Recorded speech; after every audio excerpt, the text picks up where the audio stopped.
Welcome to Sam Roberts' Friday Show. The Opie and Anthony channel brings you a live extravaganza like no other. Phone calls, tweets, celebrity guests, Sam's friends that are good on the air, plus everything going down in the world of O&A. The Opie and Anthony universe expands as a taste of the future starts now. This is Sam Roberts' Friday Show. Welcome. It's Friday. Line up now. Call up 866-WOW1WOW. Tweet in @NotSam. It is Sam Roberts' Friday Show. We are live as we are every Friday here on the Opie and Anthony channel. And what a Sam Roberts Friday Show I have for you today. I, of course, am Sam Roberts. Today, here on Sam Roberts' Friday Show, we're going to hear from, of all people, Dog the Bounty Hunter. About remember when he got in trouble for using the N-word? Yeah, we'll talk to Dog the Bounty Hunter. We'll talk to Olivia Munn, the very sexy, very attractive Olivia Munn, today on Sam Roberts' Friday Show. Plus, I don't know if you watched last season of America's Got Talent, but the comedian that came in second place on the show, I mean, he wasn't a dancer, he was a comedian, so he only got second place. Taylor Williamson will be here live in studio on the Sam Roberts Show in just a little bit. Of course, Nicole Ryan will be with me. DJ Whoo Kid is here to start the show with one of his patented mixes that he makes especially for you. Hopefully you'll recognize some of these songs, because otherwise he did a terrible job. Here it is while the Ron and Fez guys move some of the Ron and Fez stuff out of the studio. It's the weekly Friday tradition that we start Sam Roberts' Friday Show with. DJ Whoo Kid, give him the mix. What's up, y'all? This is LeBron James. I want to give a shout out to my man DJ Whoo Kid. And I got a very special thanks to all the side-eye pops out there in the land. Y'all keep it coming. Me and DJ Whoo Kid about to side-eye pop with all these ladies across the country in your motherfucking mouths, nigga.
first break of Opie and Anthony yesterday, you know exactly what we're talking about. Welcome to Sam Roberts' Friday show here on the Opie and Anthony channel. Every Friday long, Friday wide, I believe. I'll have to get the actual industry lingo from Roland. Friday wide here on the Opie and Anthony channel. Sam Roberts' Friday show. DJ Whoo Kid is on his way. He's mixing from an alternative location at the moment. Is he? Yeah, yes he is. I like that. It's a little entertainment magic.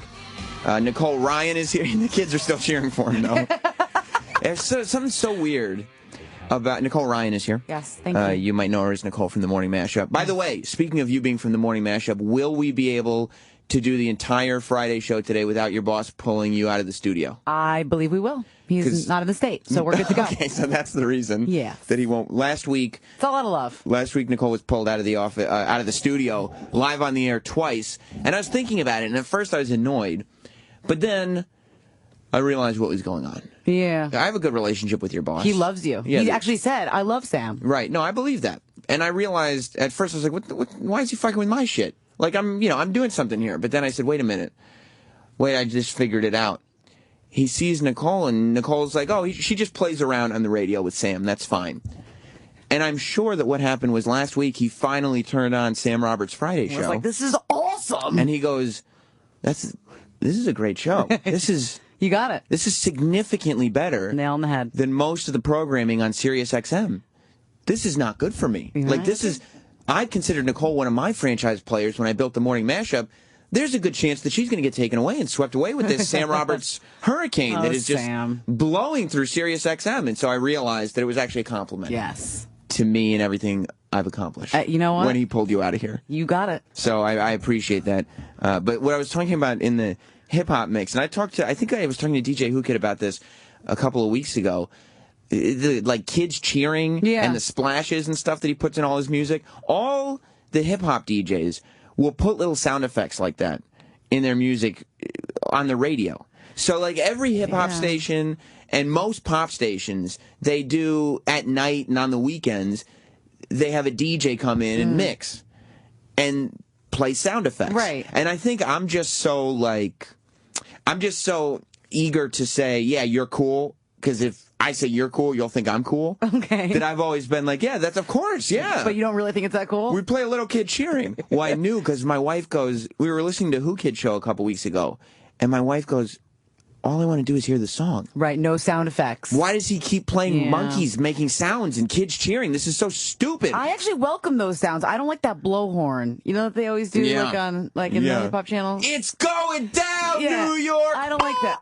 I hate that. Loathe that. New York, can you? No. Queens, where we at? No. See, I want to punch you in the face right now. Stop. I hate that. Maybe that's what we need to spice up this show a little bit. No, don't. I'll kill you. I'll leave. When I couldn't answer Jess when she said, why would they do that? That doesn't make any sense. I was like, I mean, it heightens it, doesn't it? And she said, no, it interrupts the song.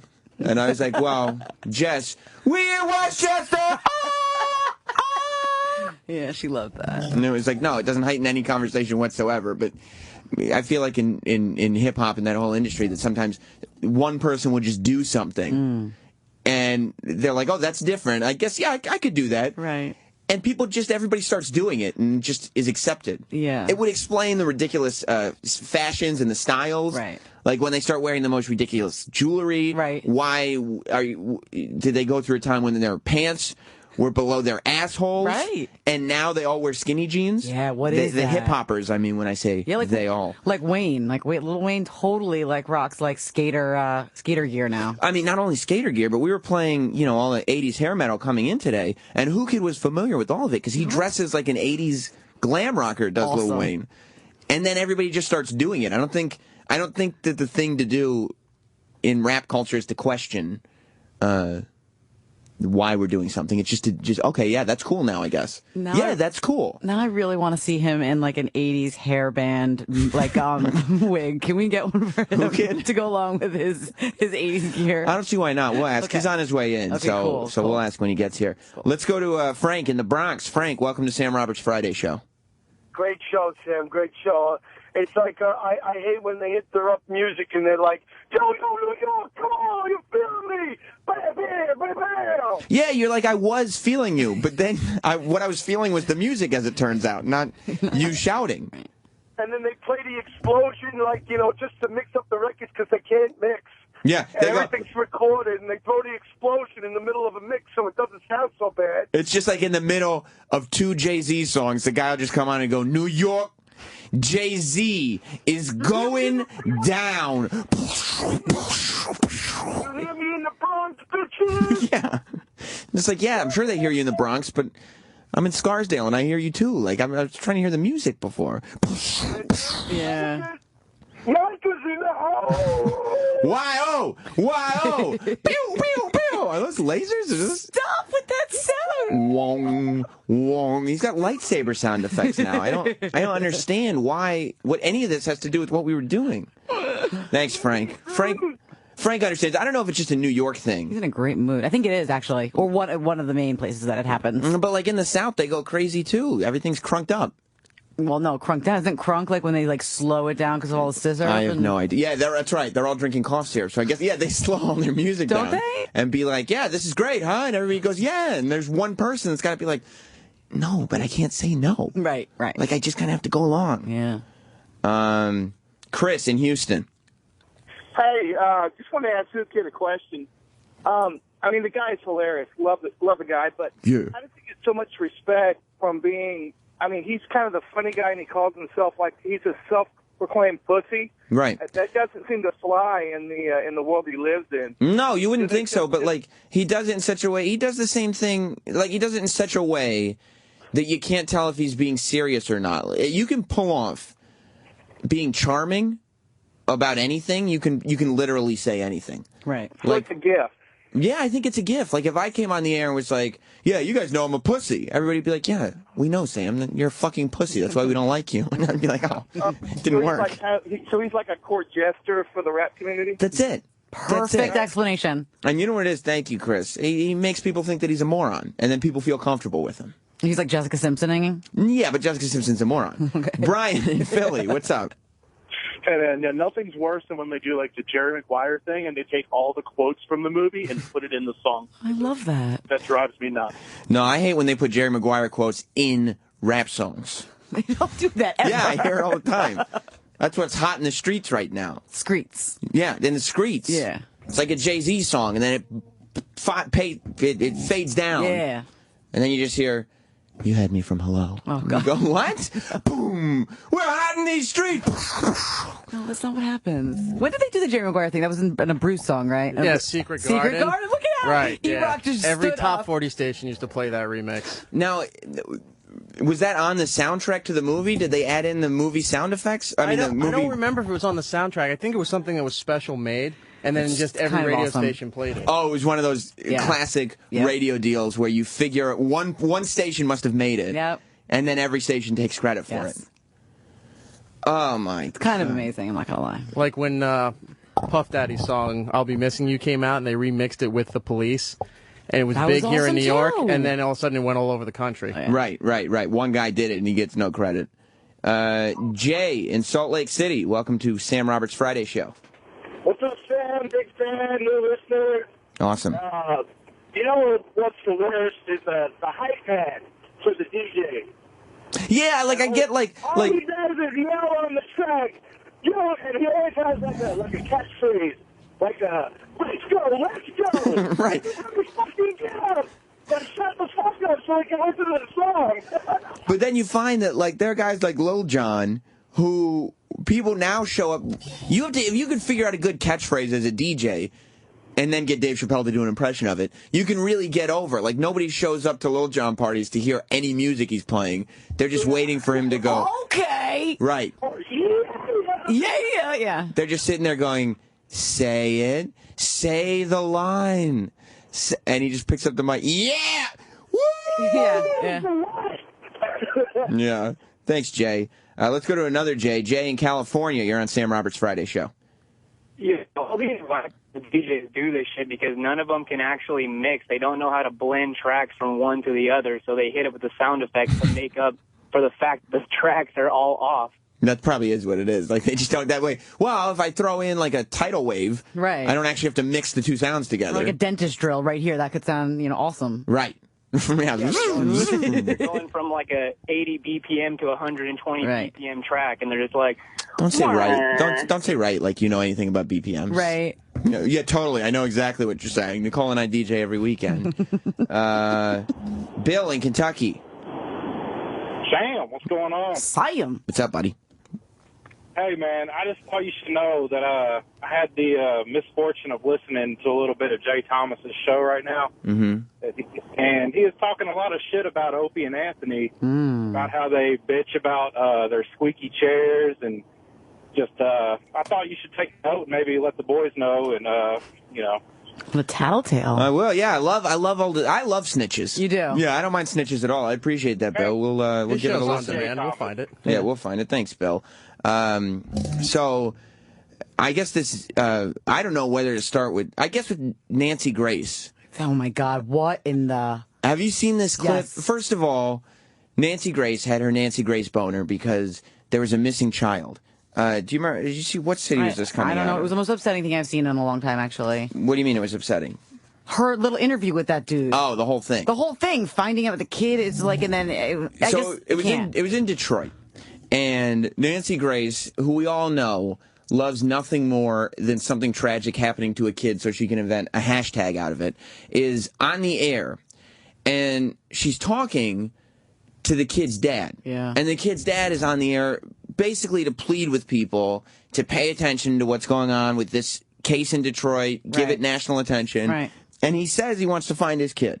So Nancy Grace goes to commercial break and then waits until they're back on the air and then gives him this information.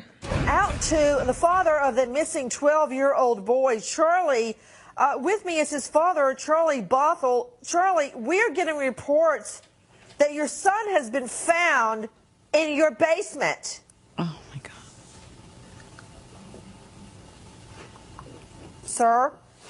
She's like, Charlie, we're on the air. Yeah. Comment, please. You gotta see his face, though. I mean, he literally... Well, I think he's faking, obviously. His face looks as though he just found out his missing kid was trapped in the basement. His face looks like I've been caught. You think so? 100%. Nancy Grace is hoping for that. She's like, and I broke the case here on Headline News. Right. In your basement.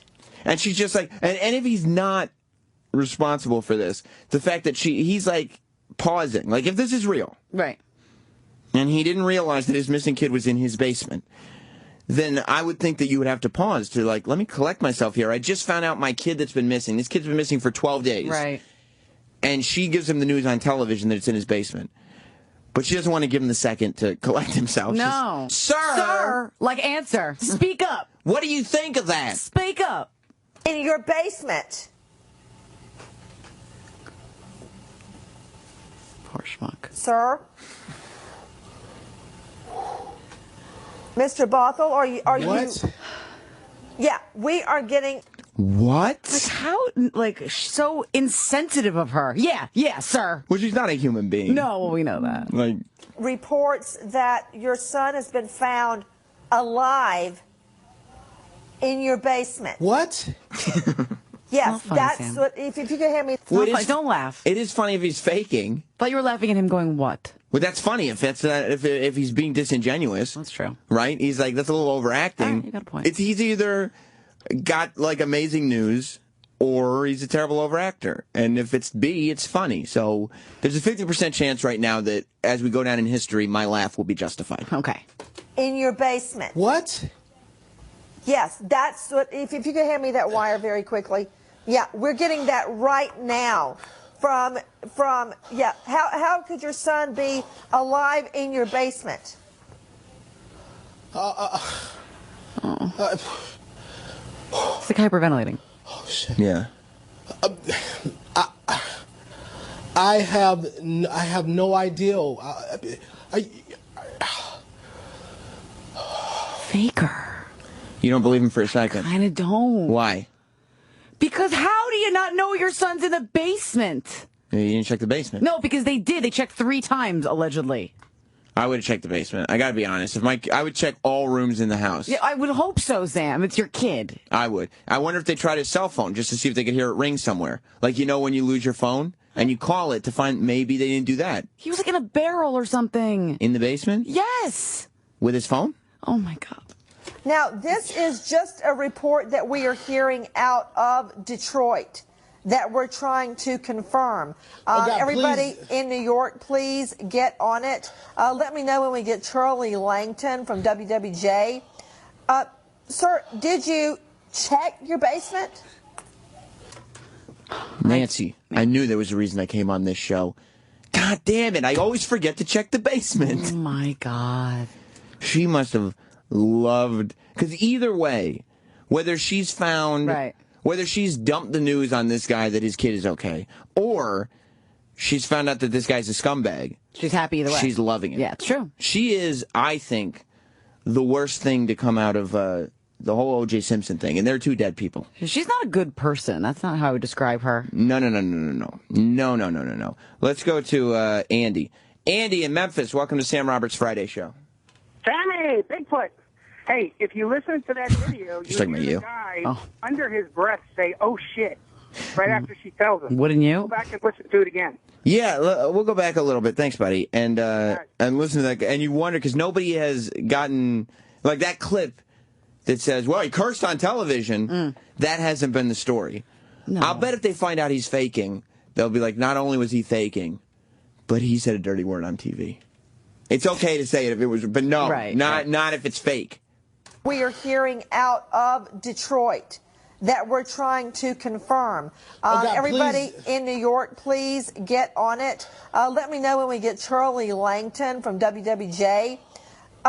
Sir, did you check your basement? I checked my basement. The FBI checked my basement. The Detroit police checked my basement. My wife checked my basement. I've been down there several times. We've all been checking. How... Okay, this is what we are hearing, that the missing 12-year-old boy has been found alive and well in his father's basement. He's not now, well, this Nancy. Is what I don't understand why you guys would have reported he's missing, and all our viewers have been on the lookout for him. We've been on the lookout for him. We searched that entire house repeatedly. The FBI searched, the Detroit police searched. You know, it's a valuable lesson. It's always the last place you look. The basement? It's just whatever you're looking for. You can always find it in the last place you look. But also, if this was an outside bad guy, let's say, that actually did this to the kid. Who kidnapped him and then brought him back to his own basement? Why would he put him in the people's basement? Why would he? But that would never happen. He'd be like out in a field, like buried alive, or or just drop him on the doorstep. I just say but there's weirdness too with the stepmom. Yeah, I guess the stepmom was arrested on Thursday on a probation violation related to a misdemeanor gun charge. But they're saying that's bullshit. That the cops kind of suspect these people now, and so they're trying to get the stepmom in jail and keep the dad away from the son and just try to figure out exactly what happened. I heard they also they made him chronically exercise. Like he had to get on an elliptical and do 4,000 steps a day or something. The kid? Yeah. Who made him do that? The parents. Before this? Yeah, before they put him in the basement. Well, I'm sure Tiger Woods' dad made him do that too. Oh my God! And we didn't put Tiger Woods' dad in jail. Oh God! Let's go to Bill in Texas. Oh, son. What's up, buddy? Hey, I was looking at the news the other night. They were saying that they even had the cadaver dogs search the basement. Oh yeah, I heard that. Before that. So that kid was not in any basement. No, he wasn't dead.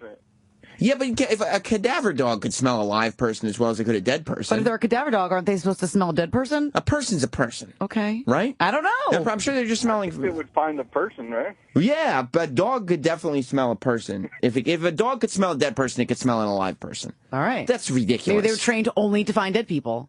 That'd be a terrible skill to train a dog to have. Why? Because you should be able to smell both. It's not why not just add the extra skill? It's not difficult. How do you know how difficult it is? You're not a dog trainer. Because cadavers and living people smell really similar. How do you know? Because the cadavers used to be a living person. Yeah, but they smell not very good after they're dead. Well, I mean, if it's been that long, you don't need a dog. You could be like, it smells like dead people down here. That's true. It smells like Haley Joel Osment's room. Oh. Dan in Florida. A few points. Yeah. Okay, the guy's definitely lying, and this is why I think so. Tell me. Number one, first of all, they know that they have a living relative in that building. That's like townhouses. Mm-hmm. The basements are shared, okay? Down the way, there's another relative that they feel that may be part of this. His polygraph was inconclusive. His wife refused to take a polygraph. They're now investigating this relative down the way. They also won't even let him see the kid. Now, they know more than we know, of course, but here's the thing. That the 2 callers back, he commented about the oh shit comment. And Yeah. Big deal.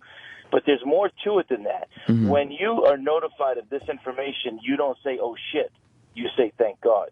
That's true. So to me, I'm sure there's an expert somewhere maybe could call in and clarify this. So thanks for your time. Thank you, buddy. Although, interesting detail. Not if you're just a guy that's like your thing to say, oh, shit. Maybe that's like your thing. Oh, shit!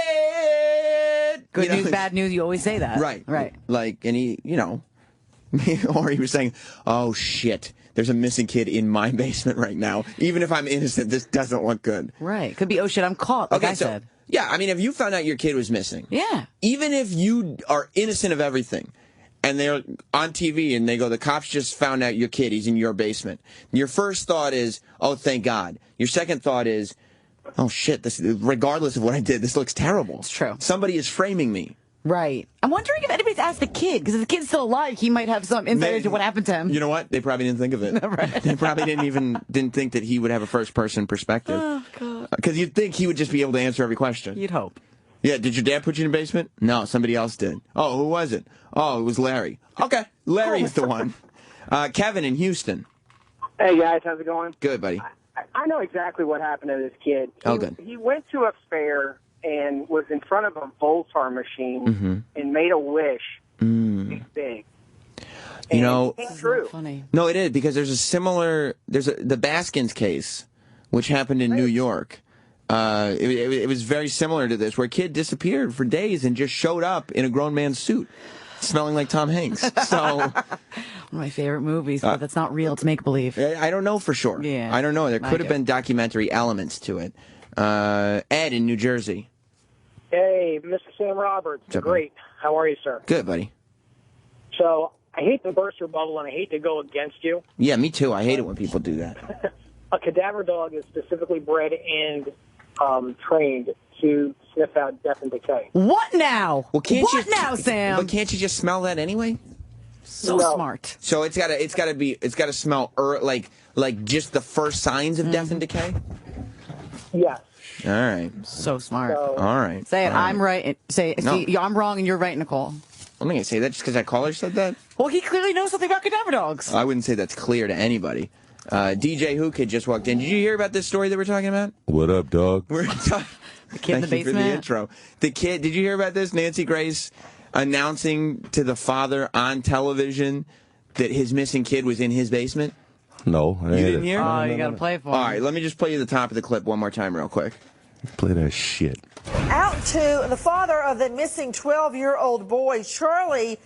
With me is his father, Charlie Bothell. Charlie, we're getting reports that your son has been found in your basement.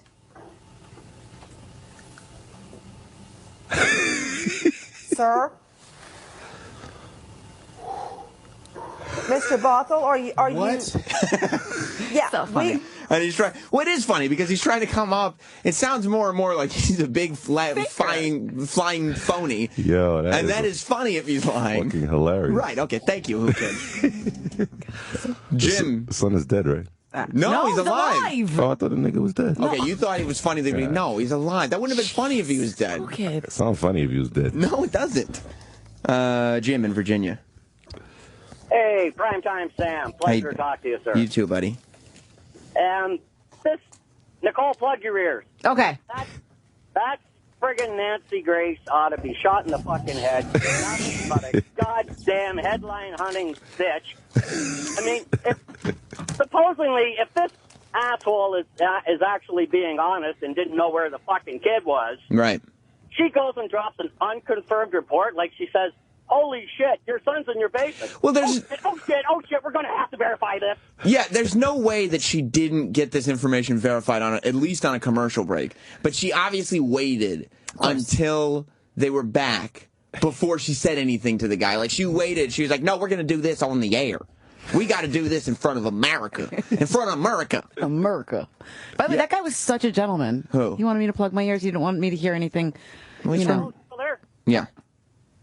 You need a bodyguard? I'll take a bullet for you. Oh, you're so sweet. He's trying to get the dick in, that's all. She got people dying for her. Yeah, it's an amazing thing, isn't it? I thought Jay Farrow was going to apply for that job last week. Love him. Love him. Yeah, I think, I mean, it's amazing. The more Nancy Grace is on TV, that somebody could be that comfortable just being. She has to know by now that America knows that she's a bad person. Or that she's the stupidest person on earth. Right. Yeah. And that she's going, well, wait, if I'm a horrible person, people will talk about me. Like, do you think you could be a horrible person just for ratings? Like, no. That you would know that everybody hates you, but you'd get paid to be hated. That's like a nightmare. It sounds terrible. Yeah, it sounds really bad. Because it chases you everywhere you go. Like, it's not like she gets off television and then everybody leaves her alone. Right. She's still known as a horrible person. Nobody watches Nancy Grace and goes, well, that's just how she is on the air. I'm sure off the air she's... No. They go, if something bad happened to her, if she got a terrible disease... Or was impaled. In some freak accident. If I was watching this show right now with my small children, and this is middle America talking, they don't like their small children seeing anything. No. But they're saying, if I was watching this show and Nancy Grace was impaled by a lighting rig with my small children as we watched, I'd be absolutely fine with it. I'd to applaud. have that kind of reputation. I'd applaud.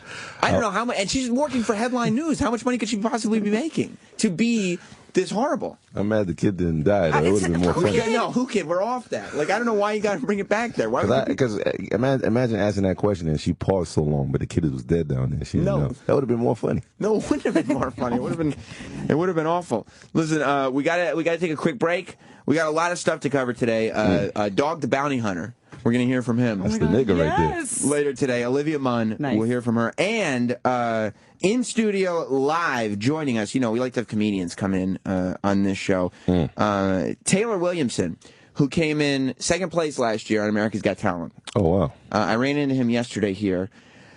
Happens to be a Sam Roberts fan. Wow. So I decided. Wow, get out of here. Why not? It's not that surprising.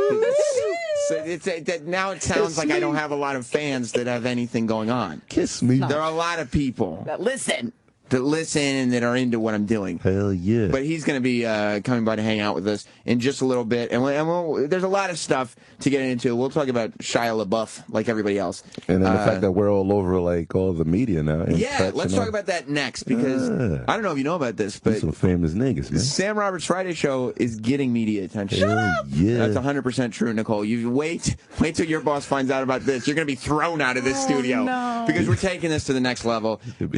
And I'm glad you could be a part of it. Stay right there. Before we go to break, let's hear This Week in O&A History. It's an emotional moment. Play it, D-Rock. Sam Roberts, Friday Show. We'll be right back. Sam Roberts, Friday Show is back.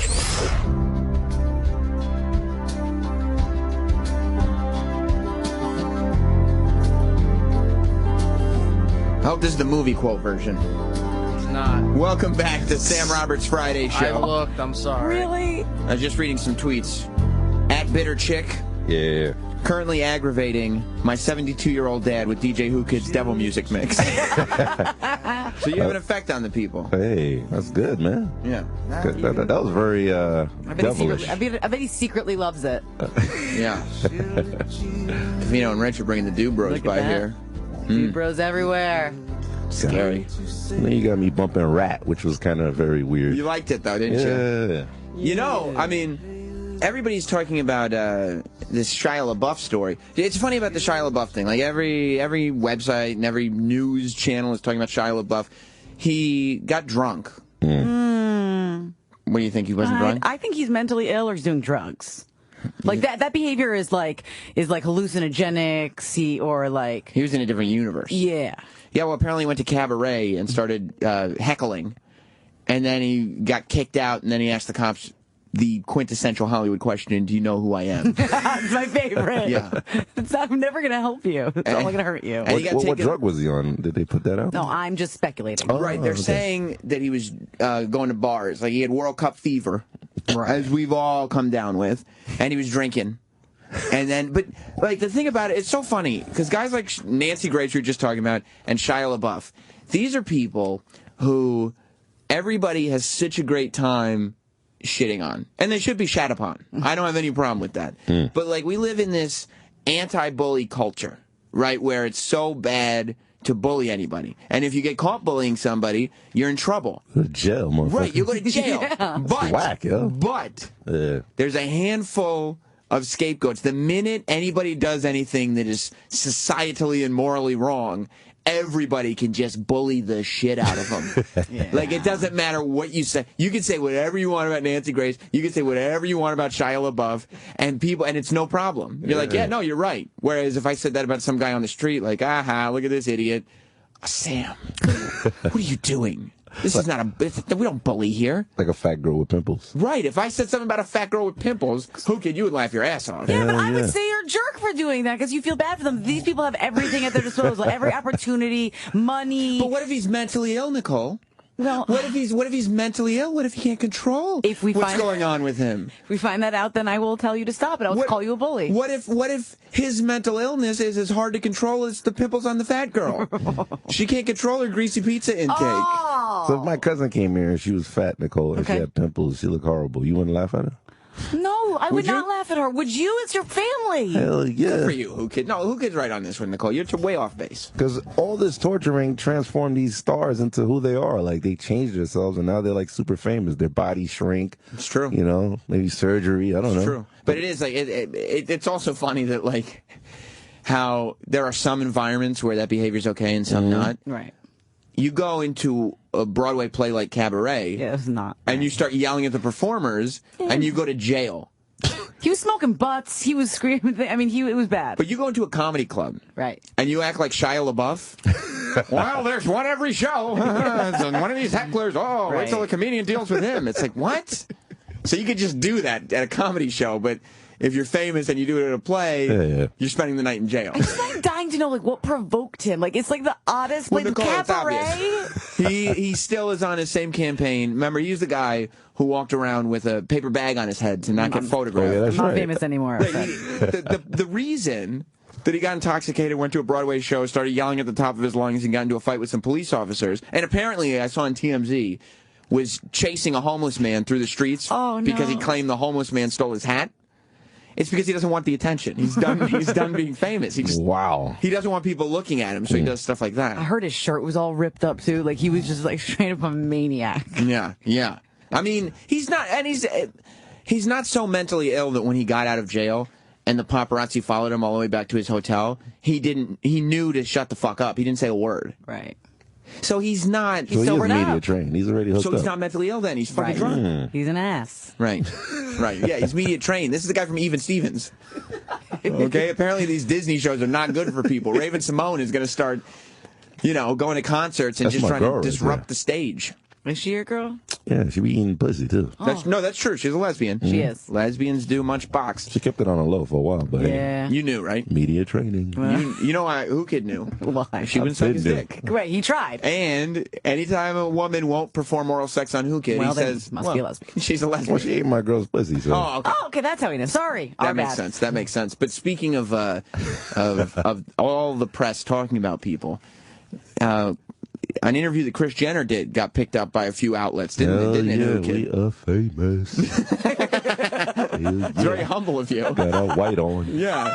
No, it's true. I mean, Nicole, you're an entertainment reporter. Yeah. What's the story that Radar Online, that the Wet Splash or whatever these websites are called? I feel like we're on Hits 1 right now. International Business Australia, I believe. It's about Kris Jenner talking about Chloe and French Montana and whether they're they're a thing or just homies. We ended up on a bunch of websites. about the Kris Jenner interview that we did a couple weeks ago. We ended up on Star Online. We ended up on Radar Online. Some as an Australian Business Times. We're obviously making a dent in this show right here. I think so. Yeah. I told Nicole before you got here, that's the reason she kept getting pulled out of the studio last week, because her boss realizes that this is too much for him to control. It's because she had no panties on. And she didn't wear panties to the show. All right, maybe that's And her boss has told her 100 times. You must wear underwear to work. Yeah, if you're going to be on the air, I want panties on you. I don't like your boss. No, me neither. He's disrupting the flow. It's different in here now. But it's weird trying to figure out what quotes people are going to pick up. Like we were asking her all kinds of weird questions, and the quote that everybody runs with is, you and Chloe and French Montana are just friends. And I can't believe she really believes that they're just friends. Like, French Montana is a pervert. Like, she doesn't believe it. Getting that pussy. I can't believe that anybody cares about who Khloe Kardashian or French Montana are in a relationship with so much that they would publish quotes from our interview. I can't believe they didn't pick up you asking her if she always knew that Bruce Jenner wanted to be a woman. Right? I thought that was pretty offensive. Look, that's offensive. It's interesting. It's a little much. People say he wants to be a woman, so did you pick up on that? You used to hang out with the guy. Did you married? To do it. Yeah. Let's make babies. Well, maybe there's tranny balances out there. That, they don't care about that stuff because it's the norm. Everybody looks like a tranny now. It's 2014, right? Yeah. We're all trannies. I look like I got a pussy. I think so. I was saying that before. Yeah. And during the break, I said, Nicole, doesn't Who Kid look like he's got a pussy? Well, when I shave, I look like I have a pussy. That's what I was talking about. Because you like to tuck it back, like Buffalo Bill in Silence of the Lambs. It's my favorite thing that That's my favorite movie right there. Yeah. Why did you do that? I don't know. I don't know why he did that. Would you fuck me? I'd fuck me. White people are crazy. They are, right? Scott in New Jersey. Watch out for us. Scott in New Jersey.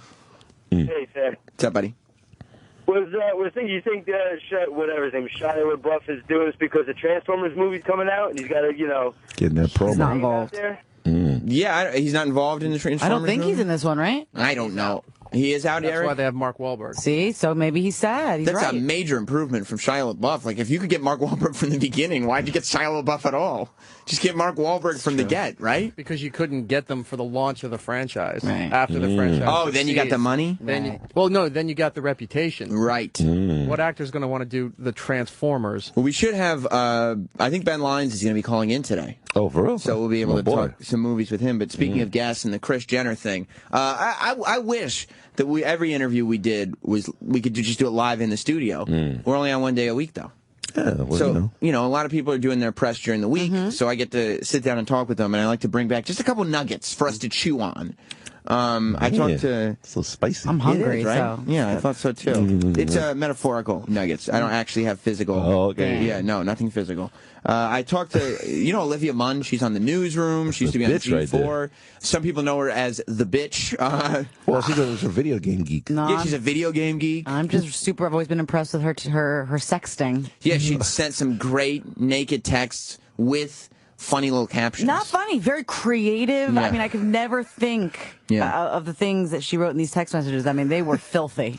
Well, she's dating Aaron Rodgers. Yes. He plays in the NFL. And, when I first saw that, because she's known, like you said, Whoo Kid, she's known as this video game geek goddess. And so I'm reading about her before the interview, and I go, she's dating an NFL quarterback.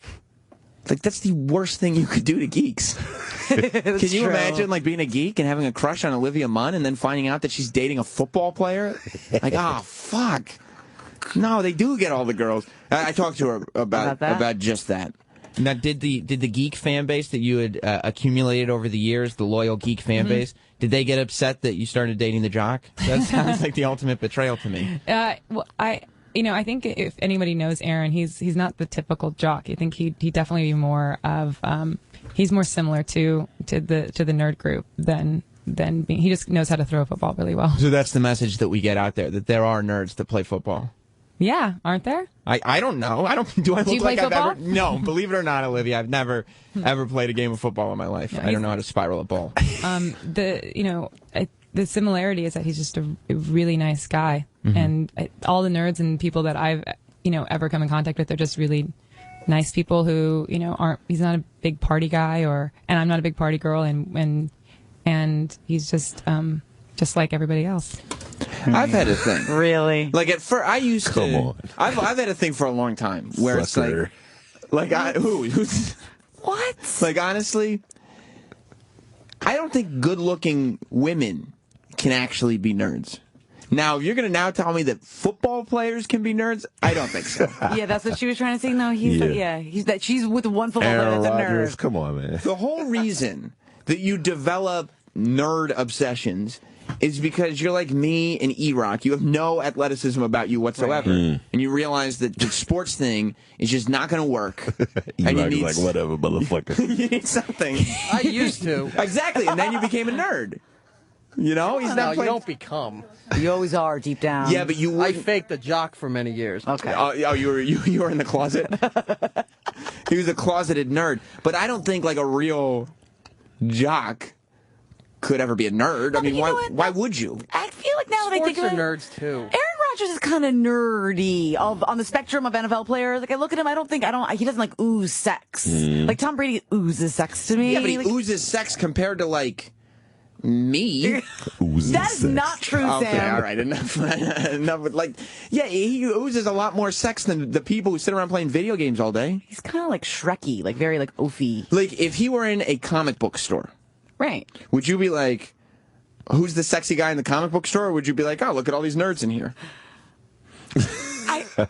You'd say, Jesus Christ, who's the big hunk of man who's next to all these cousins of Whoo Kid, all fat and pimply faced people? That's what you'd say. Yeah. My bad. I guess I would. You I mean, know? but I would be there. I would be in that comic book store.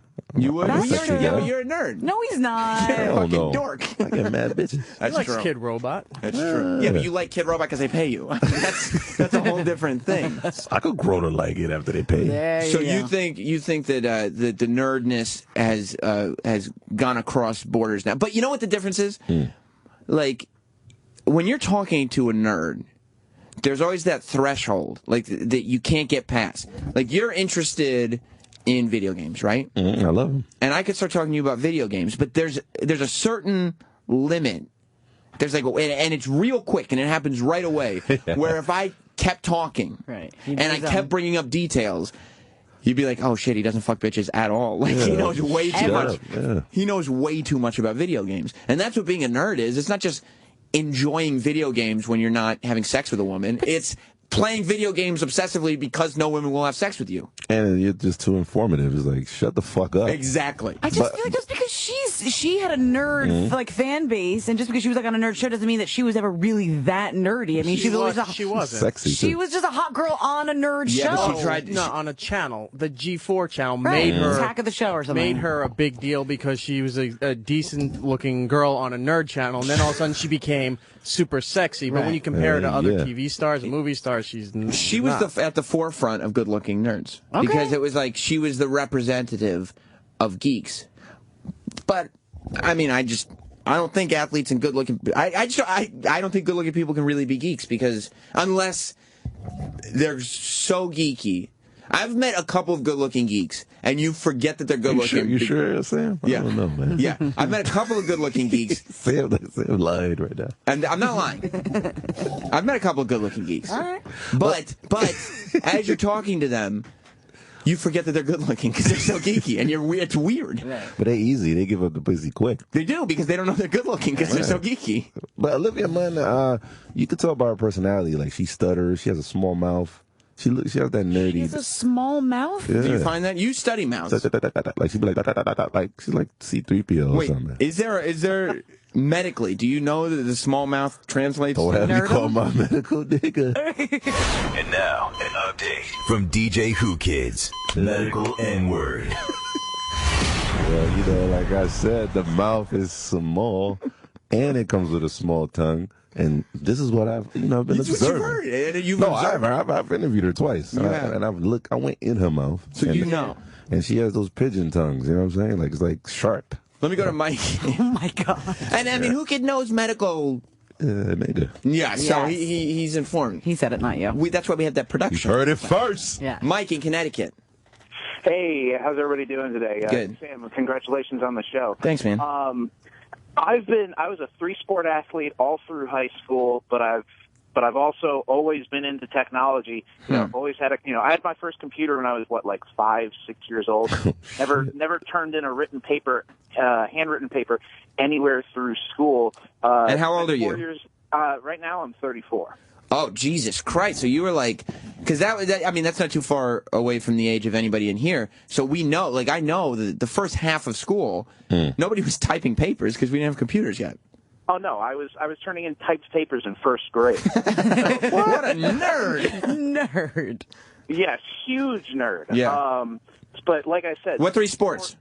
Football, hockey, and lacrosse. All badass sports. Okay, because if you had said polo, rugby, yeah, and I was a goon, so it's not like I was some fancy pants little stick handler dude. I was a goon. I was brought in to knock people over and take the fucking object of play away to give it back to one of the fancy pants guys. So you think I'm being closed-minded? A little bit, but it's understandable if you haven't been exposed to people. I think that's what who it is. Haven't been on both sides of the spectrum. I mean, you should hear the things that I thought about black people until I met Whoo Kid. Sometimes you just need to be exposed to the people. Do you want to share some of those things? No, because I found out they were all very wrong. Okay. Yeah. I mean, he found out the black girls are pink inside. That's right. Everybody's the same on the inside, Nicole. I didn't know that. That's true. And by the way, jocks and military folks and all that can play video games. I'm actually in a pretty big online video gaming outfit called the Black Widow Company, www.the-. So he's a real gamer, huh? All right, Mike. Thanks, buddy. And do you get pussy now? You get more pussy now from more? I've actually been married for a couple of years, but when I was got pussy before I got married, then again, I did spend 4 years in the Marine Corps and an infantry unit. Oh, you were getting that pussy. Marine Corps dress blues is kind of a pussy magnet, just like most uniforms are. But never had any problem getting girls.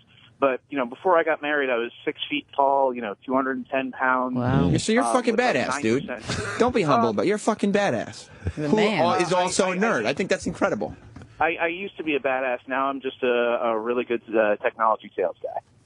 Oh, wow. So what happened? The pussy's over, huh? Yeah, I guess so. We just got one. Let's go to Alec in New Jersey. You can fuck an Xbox. What's up, buddy? So isn't Aaron Rodgers a big wrestling geek, though? I mean, he did that thing, Is Aaron Rodgers a wrestling geek? I heard about that, yeah. I think he is. Is he? Mm-hmm. Oh, I got to talk to Aaron Rodgers. Oh, now you're all over him. See why you started? God damn. Fuck, man. Yeah, forget about Olivia Munn. I need to get her boyfriend on the show.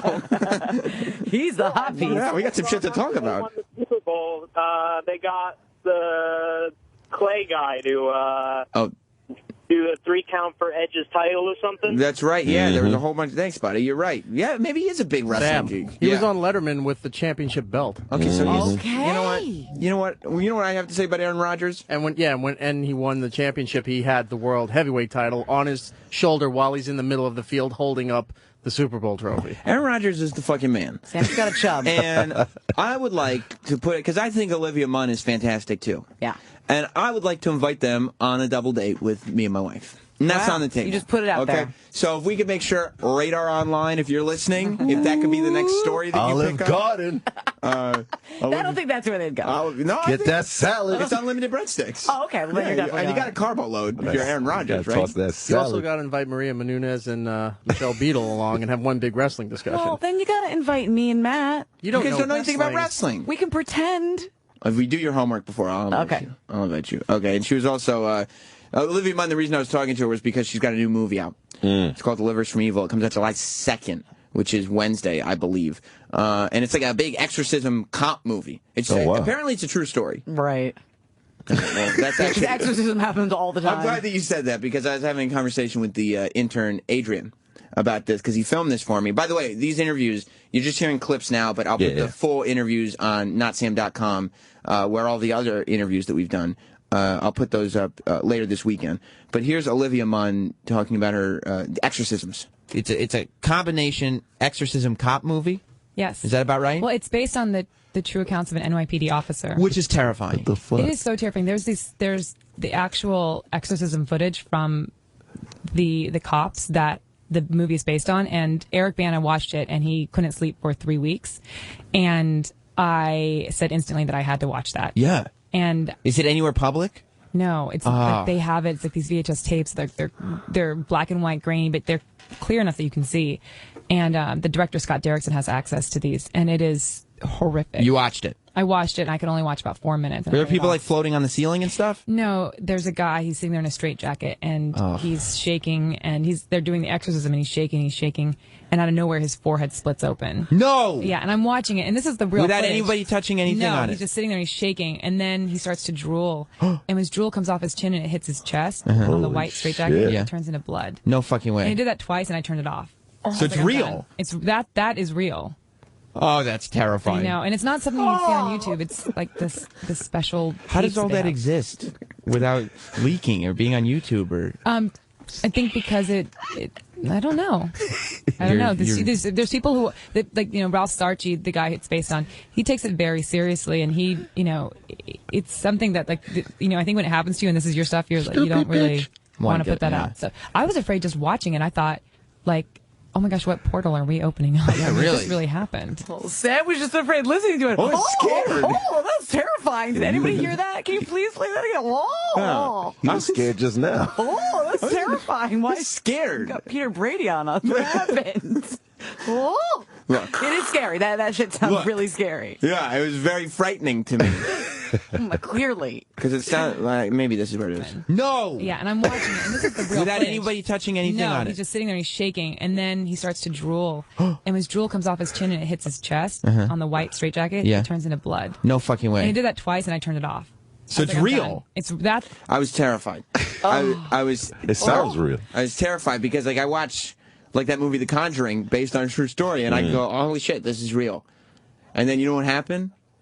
Intern Adrian, we're walking out of the room, and he goes, yeah, that story, with the exorcism, huh? That's my dad. And I was like, yeah, it was so scary. And he was like, what?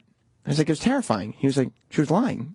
I go, what? He was just in here saying, you hear that? It's fucking ridiculous. Yeah, where's coming in Adrian? right now? He can't. Adrian looked at me like, Sam, you asshole. Like she's not telling the truth.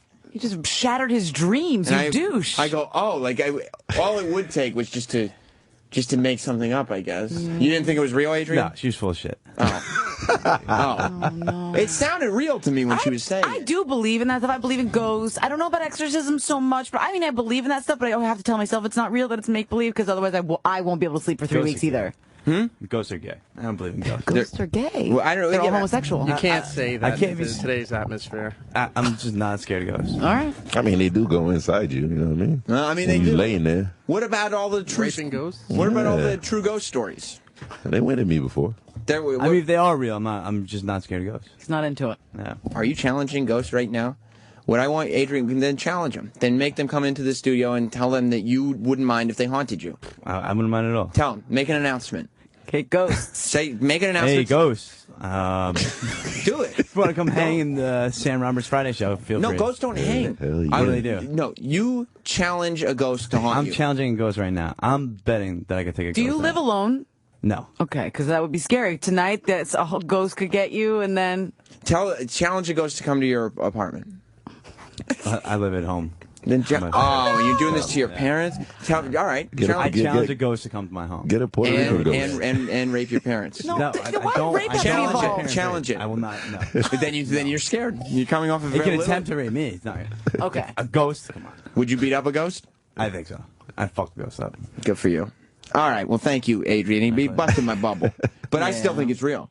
Why would she make up seeing a guy's head split open like that? She was on the mashup like a year or so ago, and she is like all into ghost stories and told us all about all these ghosts, like true ghost stories that happened to her and stuff like that. So I think she's into this stuff. So I don't necessarily think she's lying. I think Adrian's not invited on our double date. Oh, okay. Adrian can't come because he's wrong.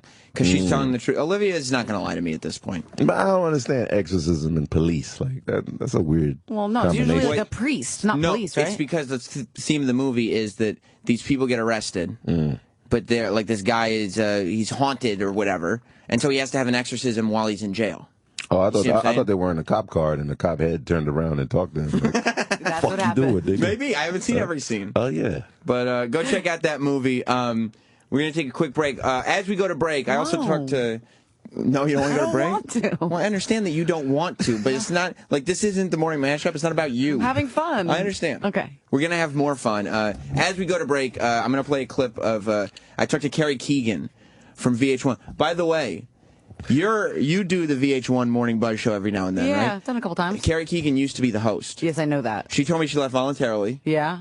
And we have time. Real quick, let me play this clip, because now Nicole does the Morning Buzz show. She doesn't host it. Carrie Keegan was the host. No, I'm not that big of a deal. So listen co-host. Listen to Carrie Keegan a little. I'm playing my clip, Eric. Listen to this clip from earlier this week with Carrie Keegan. How did you end up? How did you leave Big Morning Buzz, or were you asked to? Nope, I left in Why'd December. you leave? The show had been on for 3 years, and I think it went as far as I could take it. And now I got my eye on some bigger things. What are you doing? What's the bigger thing? There's some holes in late night that need some filling. Yeah? What? You think you could do it? As I'm flirting with this microphone. No, you're nosing the mic. saying. You don't. So do you think that she could do it? You want to know what's usually. I haven't watched enough of her on VH1 Buzz, but I mean, I've heard that she's great. I also heard that that's not true. I heard that she was asked to leave. Really? Yeah. Oh, that's so juicy. She got But it's always going to be like that. Anytime someone leaves any company, it's always like, I left, you were fired, I chose to leave, you know. God damn. Damn. Well, I'll post the whole Carrie Keegan interview online. So the whole thing is a lie, then? The whole interview's a lie. No, why is everybody lying today? Yeah, you know what? Adrian, Nicole, stop accusing my guests of lying. Okay. All of you, Fucking you're lying. bad people.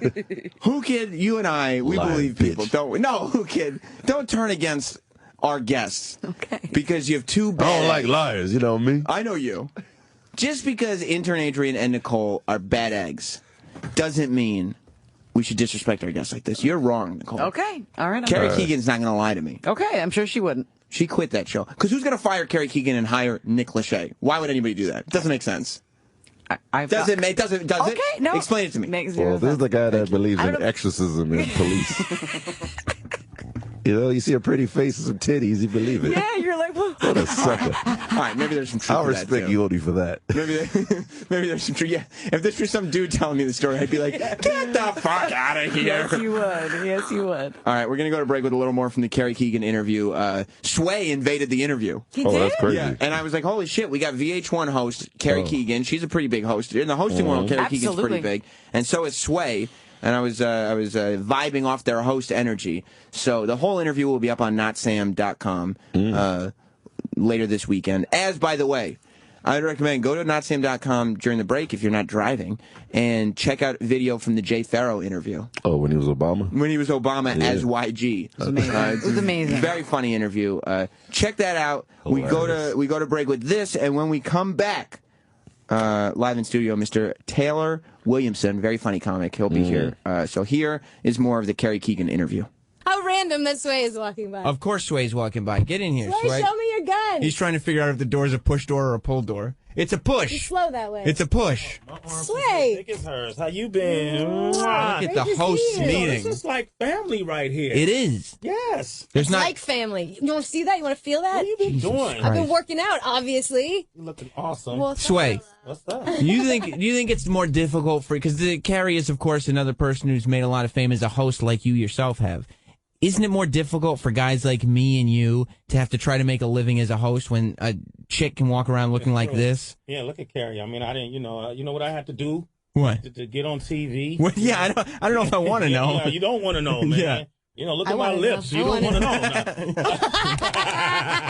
know. They're constantly swollen. You know, it's one thing to look great. Yeah. But it's another thing to look great and have a lot of talent. Mm-hmm. You can look great with no talent, you may not last. Right. If you have talent, you'll last. That's why she's lasted. Carrie, you just got. I mean, does it get any better? Yes, yes. And I got a hug out of it. God damn. Right. All Right. See, this is what happens when you're nice. Yeah, yeah. Do you see? This get is hugs. more benefits from being I'm getting nice. smacked on the ass. There's a lot of That's stuff what's going on right now, isn't And by it? the way, he could have been lying just now. You will never know. I But probably was, but I he's. remember the first time she smacked me on my ass. Do you remember this? We were doing, It was 12/12/2012. Oh, it took me that long to slap you on the ass? Well, we were doing that broadcast. And it was like the first 8-hour, 12-hour live Jesus. stream from... There's like a little host Illuminati clique going on, isn't there? Like when people who just host TV and that's what they do with their lives. Like when you see somebody doing the game, you're like, yeah, you understand. Yeah, we get it, right? You get it. Like we have to sit there smacking my ass. I was reading prompter, and my voice will go up a little higher. Nobody knew why. Just pinching. There was phantom hands coming from every direction. Yeah. And see, that's the double stand. I couldn't smack her on her ass. No. I could have? Yeah, you could. I wasted the... Carrie, stand up. Let's get this. Nah, I can't. See, you see? It's not me. I know it's right there. Stop worried about your reputation. Sway. This could have been as big as the Kanye thing. This could have been you. Right? This would have been you. Viral. You ready? Yeah, I'm ready. Let's do it. Let's do it. Nah. Sway. I got in trouble for that before. How many asses are you smacking? I smacked quite a few. You've been around for a while. Did you see this? I smacked Chloe. Chloe. You smacked Chloe in the ass? My God. You know what? I don't want your hand, then. You sure? I don't know. It's been on other asses. I don't even want it now. Oh, it's been a few. It's been quite a few. I don't get honored, but they do. This hand is legendary. Okay, wait, I want that one. Then. Okay. All right, come on. Yeah, smack Let me get out of here. All right, Sway. All right, you guys check in. Want to hear more? Check out the full interview later this weekend at notsam.com. Notsam.com. Sam Roberts Friday Show. We'll be right back. Right back. Stand by.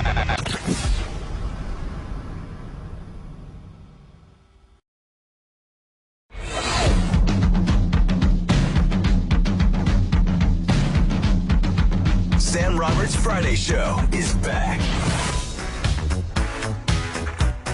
Really? Yeah, dude, I'm scared. Really? You know the Ghostbusters aren't afraid of no ghosts? Yeah, you are. I'm afraid of all ghosts. Apparently, I'm talking to Olivia Martin. Yeah. I believe in ghosts. I don't care what that intern is.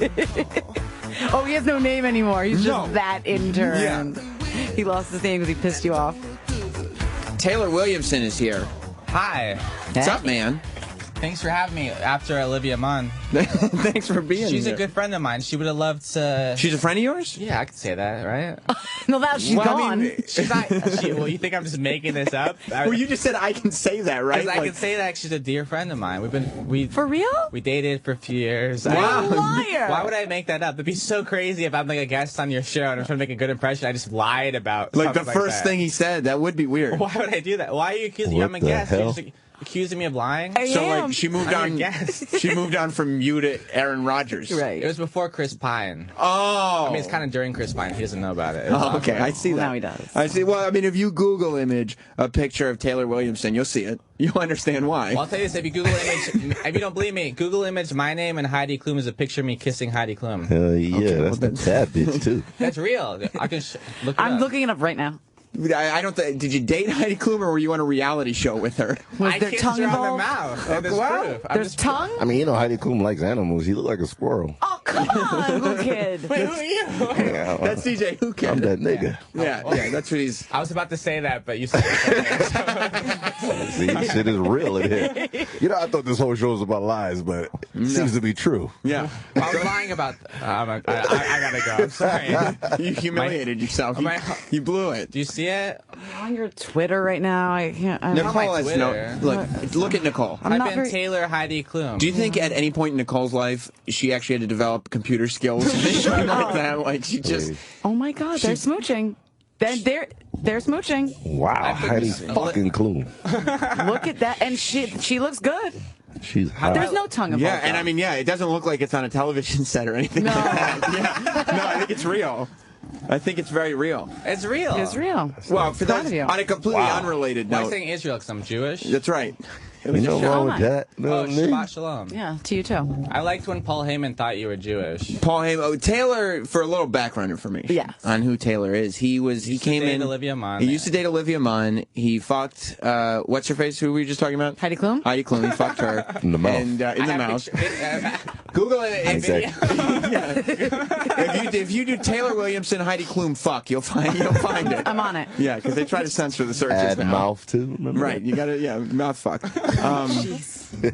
But he was on, and he was also, aside from all that, he was on America's Got Talent. Yeah, I see that. He was one of the final 2. It's kind of awesome. He got beaten by, it didn't seem like a fair competition. He got beaten by a Japanese interpretive dancer. Really? Who had like full Hollywood. It looks like you must be horrible. Because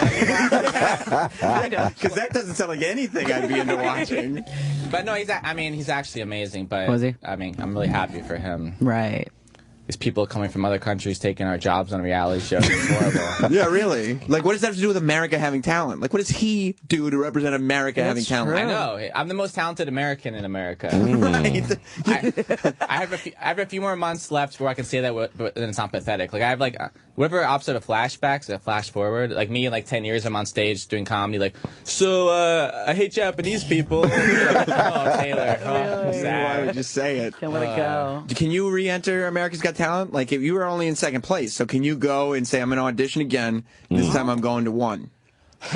Well, I pitched them an amazing idea where I would audition in like a disguise or something. And how did it go? What do they think about that? Did they not? It was actually going to be filmed today, but they decided... they completely disagreed with your opinion on it being an amazing idea? Well, they're all British. All the producers are British. They don't know what they're talking about. Zero idea. I don't know what they're talking about. You ever heard I don't understand what British people are saying unless they're singing. It's Dated one for like 7 months, and that was one of the reasons we had to break up. He had to sing the whole time, so you understand what he's talking about? I did not understand anything he was saying. Was he uncircumcised? No. Really? No. Wait, that means... There's not a lot of circumcision going on in Europe. Oh, he's a Jewish British guy? No, I don't It's know even why. rarer. I never asked that. I just didn't understand him. It was like thick Cockney, like Cockney. Are you talking about the circumcised? Yeah. No, like the accent, the Cockney accent. I was about to say, you got me horny right now. Really? Of course I got you horny. Shit, I'm like a sports star right now. Right. Do you know DJ Whoo Kid, Taylor? No, but I want to and I don't want to at the same time. I'm so confused. Oh, he's scared of me, you know what I mean? Well, no, I get it. I'm afraid of It's ghosts. like the white guy walking in the park and I'm behind him, you know what I mean? Wait, that seems just racial. It doesn't seem like... I mean, that's scary. I mean, yeah, It I is understand. scary. Yeah, I understand. Did you hear what Mark Cuban said? What you say? Remember, he said, I'm paraphrasing, but it's 100% basically this. I'm paraphrasing but quoting. He said, I'm worried about Mark Cuban, like, listening. Fucking you up. He probably does. He probably does listen. He said that if he's trying to... political correctness is stupid. If I saw a black guy wearing a hoodie on the sidewalk, I'd cross the other side of the street. Right. And if I saw a white guy with lots of tattoos, I'd cross the other side of the street. But so he's left in the street and he gets hit by a car. Right. Like, what do you do if you're staring down a bus that's driving towards you? There's a bus coming towards me. I would move. If there's someone shooting at me, I'd move to the side of the street. Right. What are the scenarios come? These are normal scenarios that go on every day? Yeah, usually there's on either side of the street, there's a skinhead and a black guy in a hoodie. That's New York. Who can you've been in Jersey for too long. Yeah. I don't get this new thing where you're supposed to say things how you feel, even if no one asked you. Like Gary Oldman gave that Playboy interview where he's like, we've all been like mad at someone, been like, yeah, that stupid Jew. Like I mean, I disagree. Like I've said that about my mom before. Right. Understandably so. But like, why would you say that? I think someone told me he was drunk during that interview. I loved it though. But I love that it was truthful, and but it's a weird thing that you have to know not only what you're saying, but how it can be broken down. Because Mark Cuban got in trouble for saying that because everybody took his quote and cut off the part where he said, I would go to the other side of the street if I saw a white guy. Right. Like they were just like, oh, so you're afraid of black people. And Mark was like, what? No, there's another part of the sentence. Yes, that's true. Why would you cut it off there? I'm scared of black people and white people with tattoos. Yes. Both. Equally. Equally. And the black people might have tattoos. You can never tell. Yeah. You can't tell. You can't see them. I mean, I understand. Like I would tell a white guy, like there's a neighbor that, you know, she didn't see me, but she screamed really loud when she saw me. I was walking my dog. Would she just scream when she This saw old you? white lady, And I was like, oh, I understand. Don't worry about it. And You said you understood? It's big. She was like, whew, thank God. Thank you for understanding. What if she was just having a heart attack and she wasn't afraid of you? Like, what if you just said you automatically well, assumed she was dark. afraid of you? It was dark, and then I came out of nowhere, and I'm diesel. You know what I mean? I was doing some sit-ups. You were, right? Me? So you responded to her. And, shit, and then she told me. You know what I mean? You said, don't worry. I understand why you're scared. And she said, oh, thank you. She felt, it was a relief. She said, so like the ghost came out of her. And then once she took a breath, you were like, seriously, though, give me your wallet. I said, I lived there. I was why my neighbor. That's why we're both here. I was somewhere else. I like this reasoning for, like, I didn't mug her because I live next to her.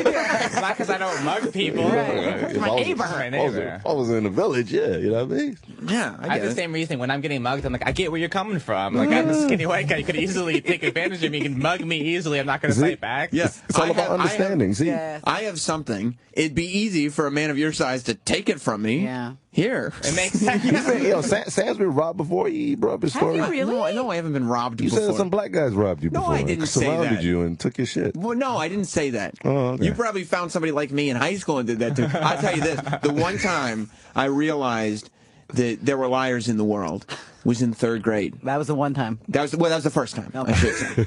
I was in 3rd grade, and I went to the elementary school I went to was on the very low income section of town, and this kid, I think his name was Daryl. He's a black kid. He said, "Sam, can I borrow 25 cents for a pretzel stick?" And I was like, I had a quarter in my pocket. I was like, yeah, will you pay me back? And he was like, yeah. And I was like, okay. And I gave him the quarter. And he bought that pretzel stick. And then like a week later, he came to me with the same question. Sam, can I borrow 25 cents for a pretzel stick? And I was like, no, Daryl, you didn't pay me back. And he looked at me and he got very close to me. He goes, I paid you back. Oh. And I went, oh, this is how the world works. Like it was just right there. That was everything came to me. I was like, wow, that's why you can't say yes the first time. Because now my quarters are just for Daryl. Did you say okay, Daryl? Like, of like course whatever I you did. do. Yeah, that's what you okay. have to say. That's why I don't have sex on the first date. That's the reason. That's the only reason, not because it's not an option. Right. Makes sense. In high school, in 9th grade, first day of school, I had this pretty girl in line at the snack store, and she was like, "Can I have $1? Just can I have $1? Right, not borrow. Like you don't understand how it works. You're like, I'm pretty. Give me $1. Right. And like I don't have to mug you. I could just go up and ask you and smile. Yeah. Yeah. Like I'm pretty. That's how it works.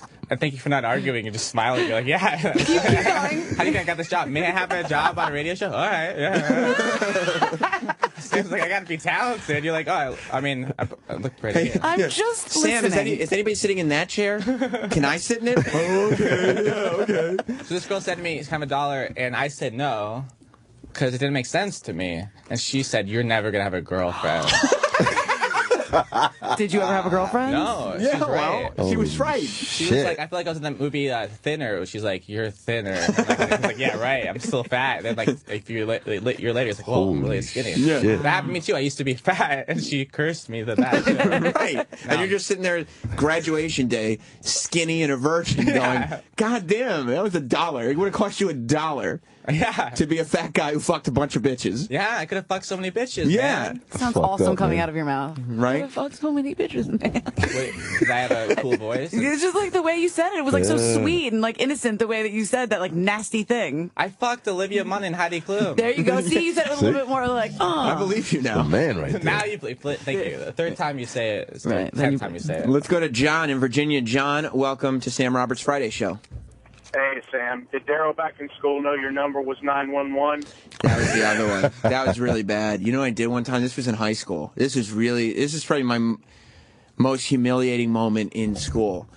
I think I was a freshman, and there was this guy. He was like a Hispanic kid, and he had a very good-looking Hispanic girl with him.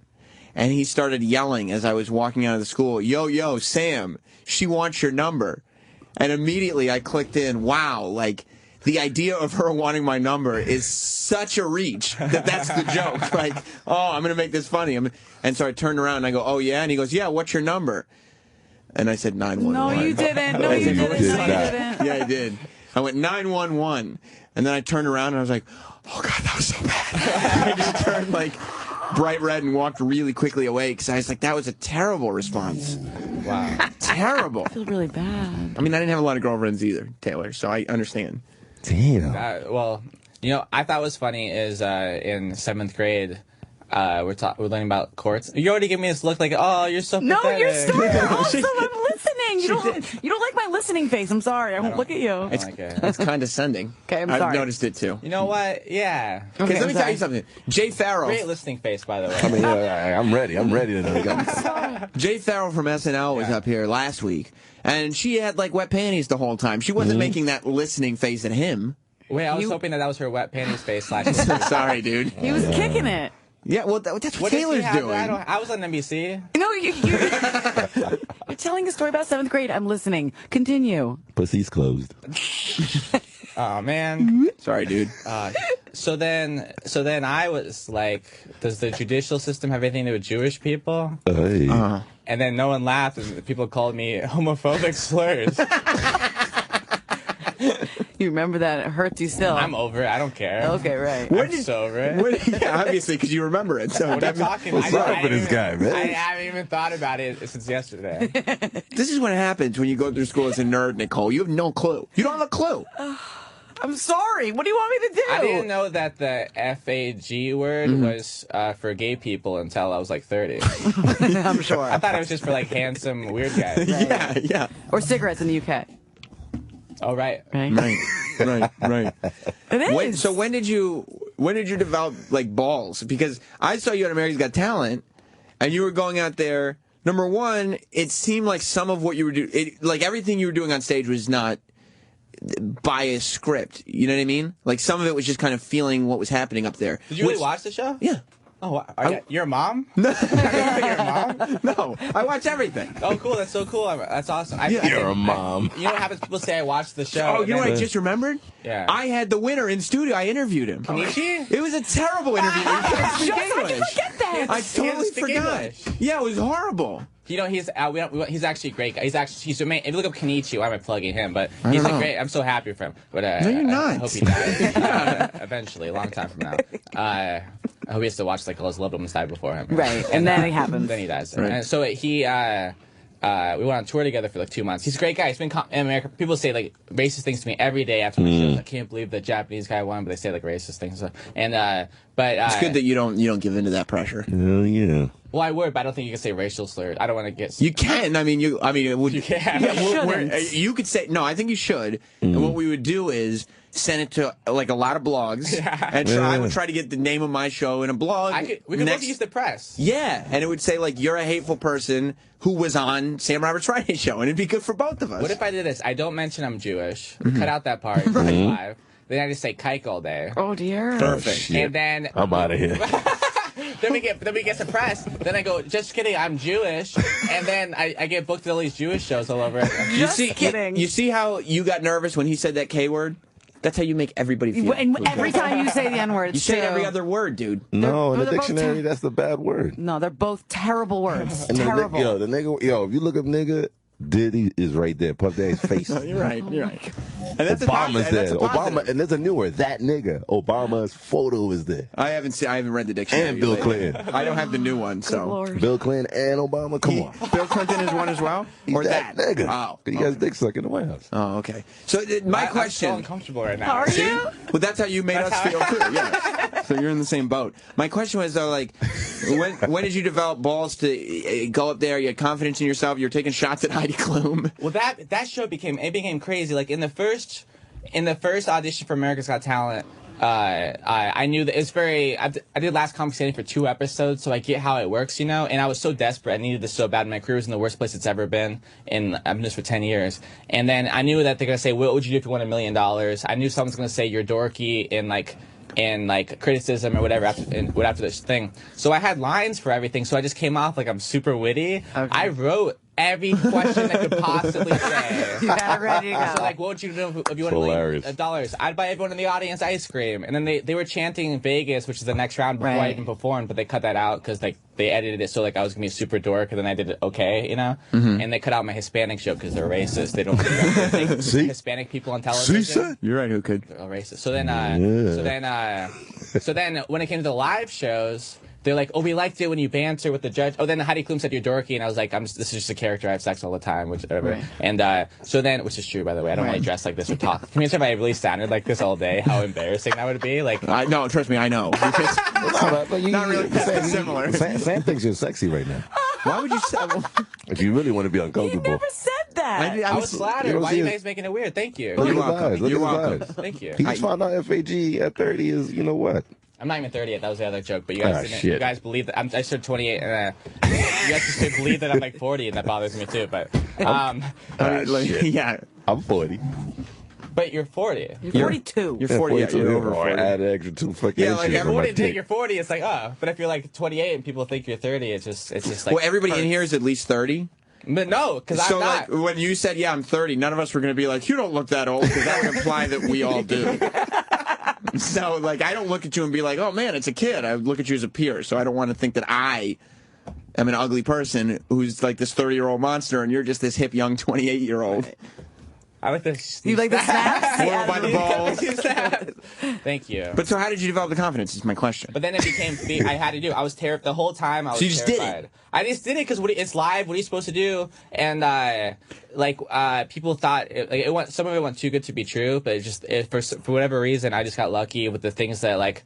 So were you thinking, like, I have to make it through, I have to make it through, I needed it. I had nothing, and I didn't want to bomb on TV and just have my whole, like. Your life would be fucked. Yeah. TV? Yes. Yeah. It was terror, and every week it worked.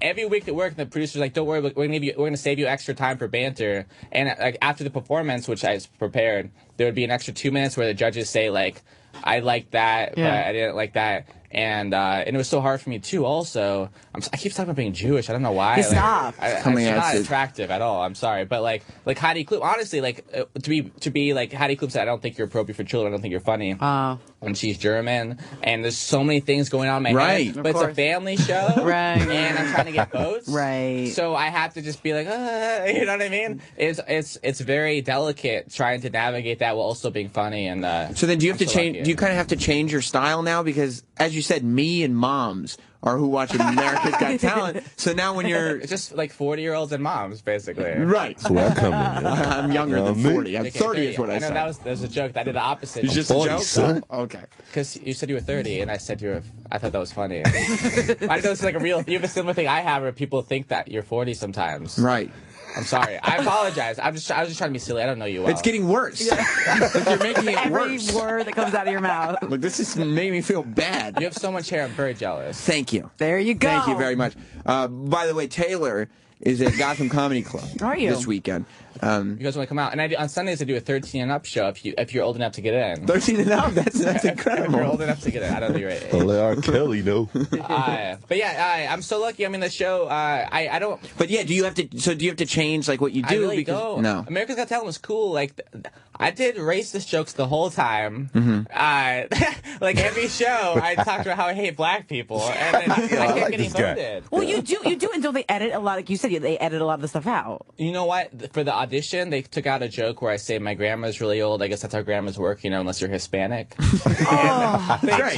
But what's funny is they chopped out the joke part. My idea going to the audition was to be super cutesy, so everyone's on my side. Then like silly racial joke, but silly, nothing mean spirited, Yeah. And then go back to cutesy, and I got the crowd loving it. It's LA, and it's like the crowd liked it. It's like 70% Hispanic people, honestly, in the crowd, and but they chopped it out. But then, like every other show, I did like a racial joke, and they left that in. But the other races are okay to make fun of. Yeah. But and they have a chart as to what they can offend and what they can't. They have kid-friendly racist jokes. There's no kid-friendly comedian ever. I don't think. I don't. You know what? A lot of kids aren't allowed in comedy clubs. Yeah. It's late at night in a bar. It's so cool. Like I don't change the only thing I do on Sundays is like people. It's funny is people love complaining. It's amazing. Like people, and I'm like my own like customer service thing. People post on my Facebook at least once a day about how much I suck and how how it's all the business. Haters. He gets that all the time, right, Sam? Yeah, I do, but I don't know why you had to point it out. Like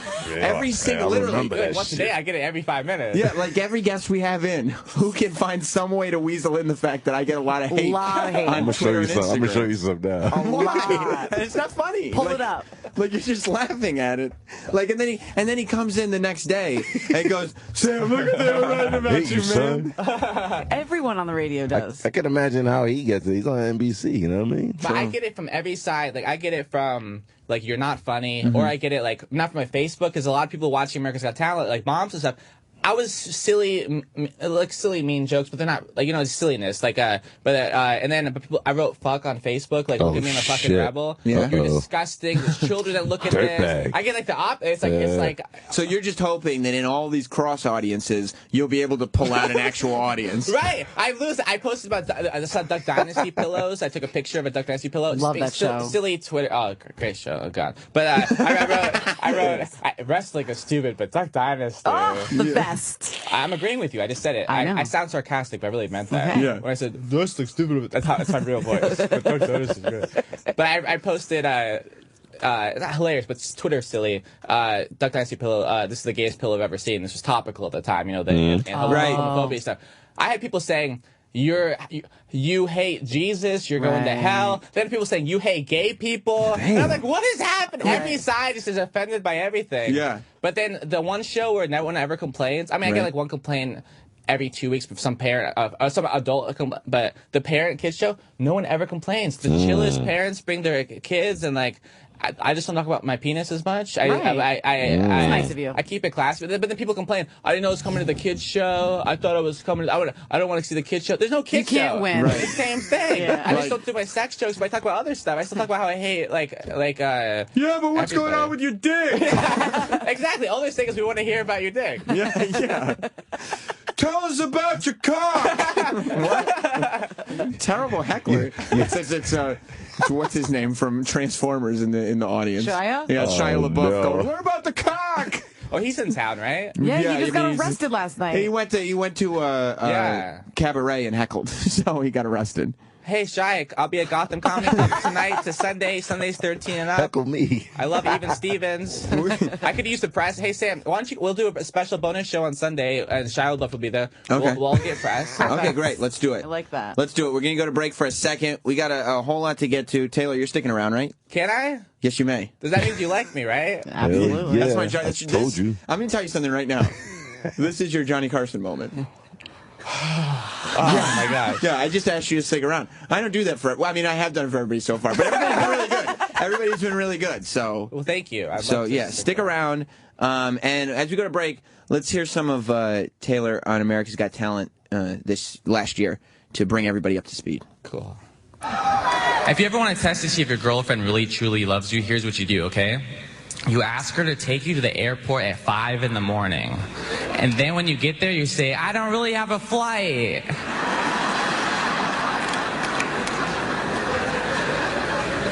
I'm not gay. Sorry, ladies.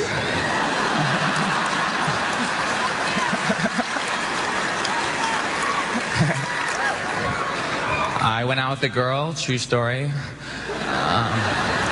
That's not the laughy part. That's not the laughy part. She made me go see a documentary on Stonehenge. People are flying from all across the globe to go visit a bunch of rocks just because they were built by aliens. Big deal. So is my driveway.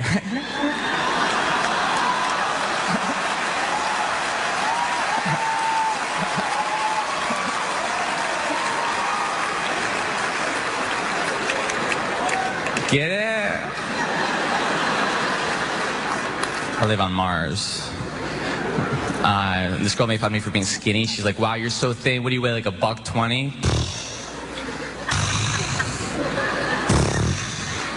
How dare she make fun of my weight using currency? That's something only an American would do, you know? Like, no one in England's like, hey, man, you're so fat. What do you weigh, like 400 pounds?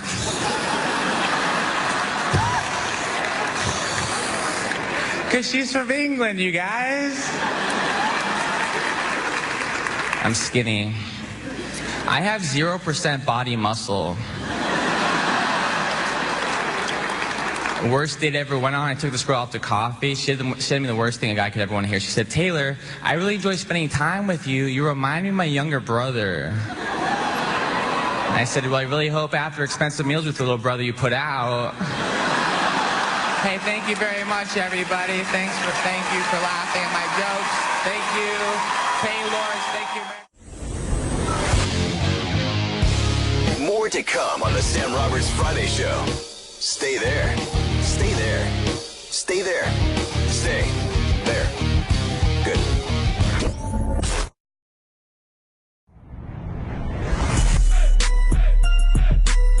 Sam Roberts Friday Show is back.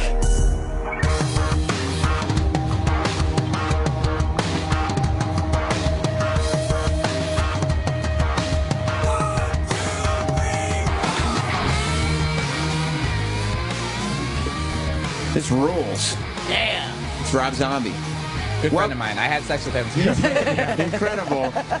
Taylor Williamson is here. Welcome back to Sam Roberts Friday Show. You can see Taylor all weekend at Gotham Comedy Club here in New York, or follow him on Twitter at Taylor Comedy. Yeah, I would do it if I could, but you can't follow yourself, you know? I'm sure you can. You have to start a new account. Oh, all right. I've done it like 70,000 times. So, yeah. Nicole Ryan is here at Mashup Nicole, and of course, the great DJ Whoo Kid is here at DJ Whoo Kid. You can get in touch with me on Twitter at NotSam, or you can talk to the man who's on the phone right now. Should I put your wife's number out there? What? No. Why do you have my wife's number? I got it. No, you don't. I hope he doesn't, because I didn't give it to him. It says Sam's wife's number. God damn it. No, it says Sam's bitch. What if I came in here and I started like I don't know you guys at all, but like I just make jokes like that? You ever have that happen? Like you have like a guest for the first time who like you're doing kind of a favor, honestly, and then they're like douchey. Then they wouldn't have asked you to say. They're too comfortable. Right. Yeah, that has come up. I'm not going to tell you who. Was it a wrestler or a comedian? It was a comedian. I'm sure it was a comedian. Cool, Rob Zombie. His name starts with a T. And ends with an Taylor Williamson. Oh. It's not me, though. No, it's not you. It's not you, dude. What? Was it like Timothy Taylor Williamson? No, well, we'll get into it in a minute. That was clever. That wasn't clever. It wasn't. I was just thinking that. That was not as bad as the 911 bit, but... Yeah, but I was in high school and I wasn't a comedian at the time. Oh, good point. On the phone right now. You think he had an exorcism? Yo, shut who, Ben up. Lyons? Ben. Taylor. Oh, Ben is online. If anybody has your wife's phone number, it's Whoo Kid. Hell yeah. Yeah, I don't know how he does it. Got that bitch. I tell him all the time, I'm like, yo, being horny is exhausting, expensive. You end up in apartments you don't want to end up in, but this guy doesn't care. He's just out there looking for butt at all times. All time. Yeah, man. And I got, by the way, Ben, you can say ass if you want. We're not on E anymore. You can say pussy. No, but he's looking for butt. No, Yes, right. That's what he's looking for. No, Ben would say the other word, but I am looking for butt. So Ben Lyons, of course, people know him from E. He's all over the place. Ecstasy. For Ecstasy? No, the E Network, entertainment television. Yeah, I'm sorry, man. What's going on, man? How are you? I'm doing well. I'm doing really well. Enjoying summer in Los Angeles, and despite Transformers opening this weekend, which is one of the worst movies I've seen in a long time. No. See, this is why I like Ben Lyons, because most of the people, like, how old are you, Ben? I'm 32. See, most of the people in Ben's age range are kind of like where all of us are, where, especially doing the Ben Lyons thing, where you have to kind of please people and you have to be likable and stuff. Like, they don't want to say, this is a steaming hunk of shit, because I don't want to upset so-and-so because he might give me a job here. But you're telling me, Ben, that the new Transformers movie is indeed a steaming hunk of shit. Yo, Mark Wahlberg is so rich. He doesn't give a fuck. He doesn't. Are you kidding me? He doesn't care. He's on an island somewhere playing golf with, Tiger Woods. He doesn't give a shit. The movie's terrible. I know Whoo Kid's disappointed because that's kind of the level of cinema where we tap out with Whoo Kid. But there are some things out there for everybody else who actually likes a good movie. Aren't all the Transformers movies kind of terrible? This is the first time I've been sitting in a movie saying, I wish it had Tyrese. Wow. You never never thought you'd say that. Those words come out of your mouth. The movie's 2 hours and 45 minutes. It felt like 5 hours and 24 minutes. Really? 2 hours and 45 minutes of Transformers? Not even Stanley Tucci could save it. It was a mess. Did they just get so full of themselves after all the success of the franchise that they were like, we can make a 3-hour movie if we want to? Look, if Michael Bay does what he wants to do, he's going to audition hot actresses and do whatever else for them to get the part. Yeah. And, you know, it's a Michael Bay shoot-'em-up, crazy Autobots, Decepticons. It felt fresh 8 years ago when we were seeing Optimus for the first time. But after 3 of these pieces of shit, now we get another one. Yeah, the Dinobots weren't exciting. Dinobot's exciting, Whoo Kid. I'm not 8. You know what I mean? So fucking bad right now. All right, that's not $15 at the movie theater anymore for me. So yeah, disappointed with Transformers this weekend. But you know what? Honestly, this is one of those moments, guys, where I feel like, okay, who gives a shit what I have to say? Because the movie's still going to do $100 million. It is, right? The kids want to see it. I mean, but Whoo Kid will still go see it. Like, Whoo Kid will sit I'm mad here right now. and talk to Ben on the phone, and then go, all right, man, I'm going to go see Transformers. I'll talk to you later. Whoo Kid has to take each of his baby's mothers to the movie. So that's why a movie like this is And Frank Ocean's in it, too. He is? Really? He's a Transformer. So what's... Oh, Jesus. So what's wrong? What exactly is wrong with this Transformers movie? I've never seen any of the Transformers movies. Frank Ocean. Because they all seem... I mean, they all seem like they'd be terrible. Is it just that it's the same thing again? Is it just that it's too long? You know, like I said, there was something fresh about seeing Optimus and all those guys on the big screen for the first time. But a fourth go-around, and you don't care about the story, and I don't buy Mark Wahlberg as an inventor living in a shack for a moment. Wait a minute. There's a robot melting. Wasn't that sexy? Remember, there's a new robot. It don't even transform. It just melts into the... I'm not as horny as you are. Clearly. I don't find the sexual undertones. It doesn't transform. It melts. I get that. I get that. That sort of that fluid movement is sexual. So it melts. Moisture. But so when Mark Wahlberg is in a cabin inventing things, is he like? Does he look like Mark Wahlberg, or does he look like Ted Kaczynski? I think Mark's gotten to a place in his career where, like, 4 out of 5 movies, he'll just show up with the same wardrobe from the last. So he's just Mark Wahlberg in a cabin. Like, somehow he's managed to go to the gym every day, have a clean shave. He's got a solid colored, tight T-shirt on, a sensible jacket that isn't too hot, isn't too warm. It's like leathery kind of. And he just kind of walks in with this, I'm just trying to find an Optimus Prime in my garage. Like, and he does his thing, you know. But then what I like about Mark is every third or fourth movie, he reminds you, oh, wait a minute, it's the guy in The Departed, or oh, wait a minute, it's the guy who can do a little something different, you know? Yeah. I mean, that's the thing. Like, you can't say Mark Wahlberg is a bad actor, but you can say he does a ton of bad movies. Mm-hmm. Well, he also does a good job, I think, of kind of staying right in his wheelhouse. Mm-hmm. And even some of the average movies he does, things like Contraband, are elevated because he kind of stays right in his lane and then does a good job of surrounding himself with Diego Luna and, you know, Peter Skarsgård. And he kind of knows what movie audiences want and gives them what they want. So he couldn't do it for can't this really one. knock him for that. He does it for me for some reason. I don't know why. Because he's a... What are you talking about? No, because he's like... He's like, Mark Wahlberg. He's one of the most desired men in the world. No, I don't think so. You know, I don't know if you guys have ever noticed, but I find Mark Wahlberg to be attractive. No, I think he's sort of a joke, like what Ben is saying a little bit. Like, he's become like that a little bit, so he's lost some of that... No, but then there's a movie like Lone Survivor, which he released at the end of last year, which is one of my favorite films of the year, and is one of the best war movies I've seen in the last 20 years. It was a little. It was a little bit like army violence porn because it was just like every. Yeah, but you could look at it that way, but it does take you into what that kind of experience is like. You know, if Michael Bay had directed that sequence, then yes, maybe it'd be army porn. But at the same time, that's the most realistic, terrifying gunfight I've seen in a military film a long time. That is true. Ben, the question on everybody's mind is: are you a Michael Bay fan?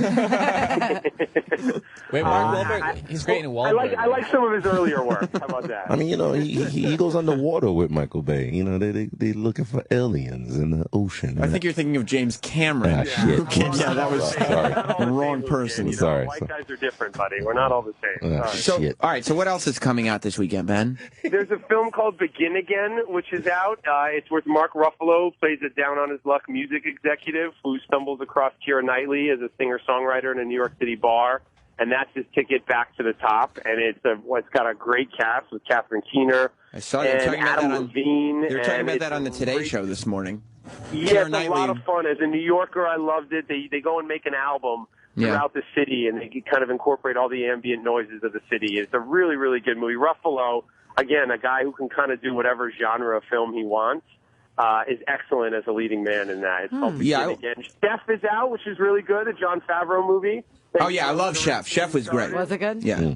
But Adam Levine's got to be terrible, though. I mean, he's like... I mean, he plays a rock star. It's that's hard. Career stretch for him. That's like when people... Nice job in it. That's like when Justin Timberlake started playing a douche in every movie, and they were like, wow, this Justin Timberlake kid can really act. Wow.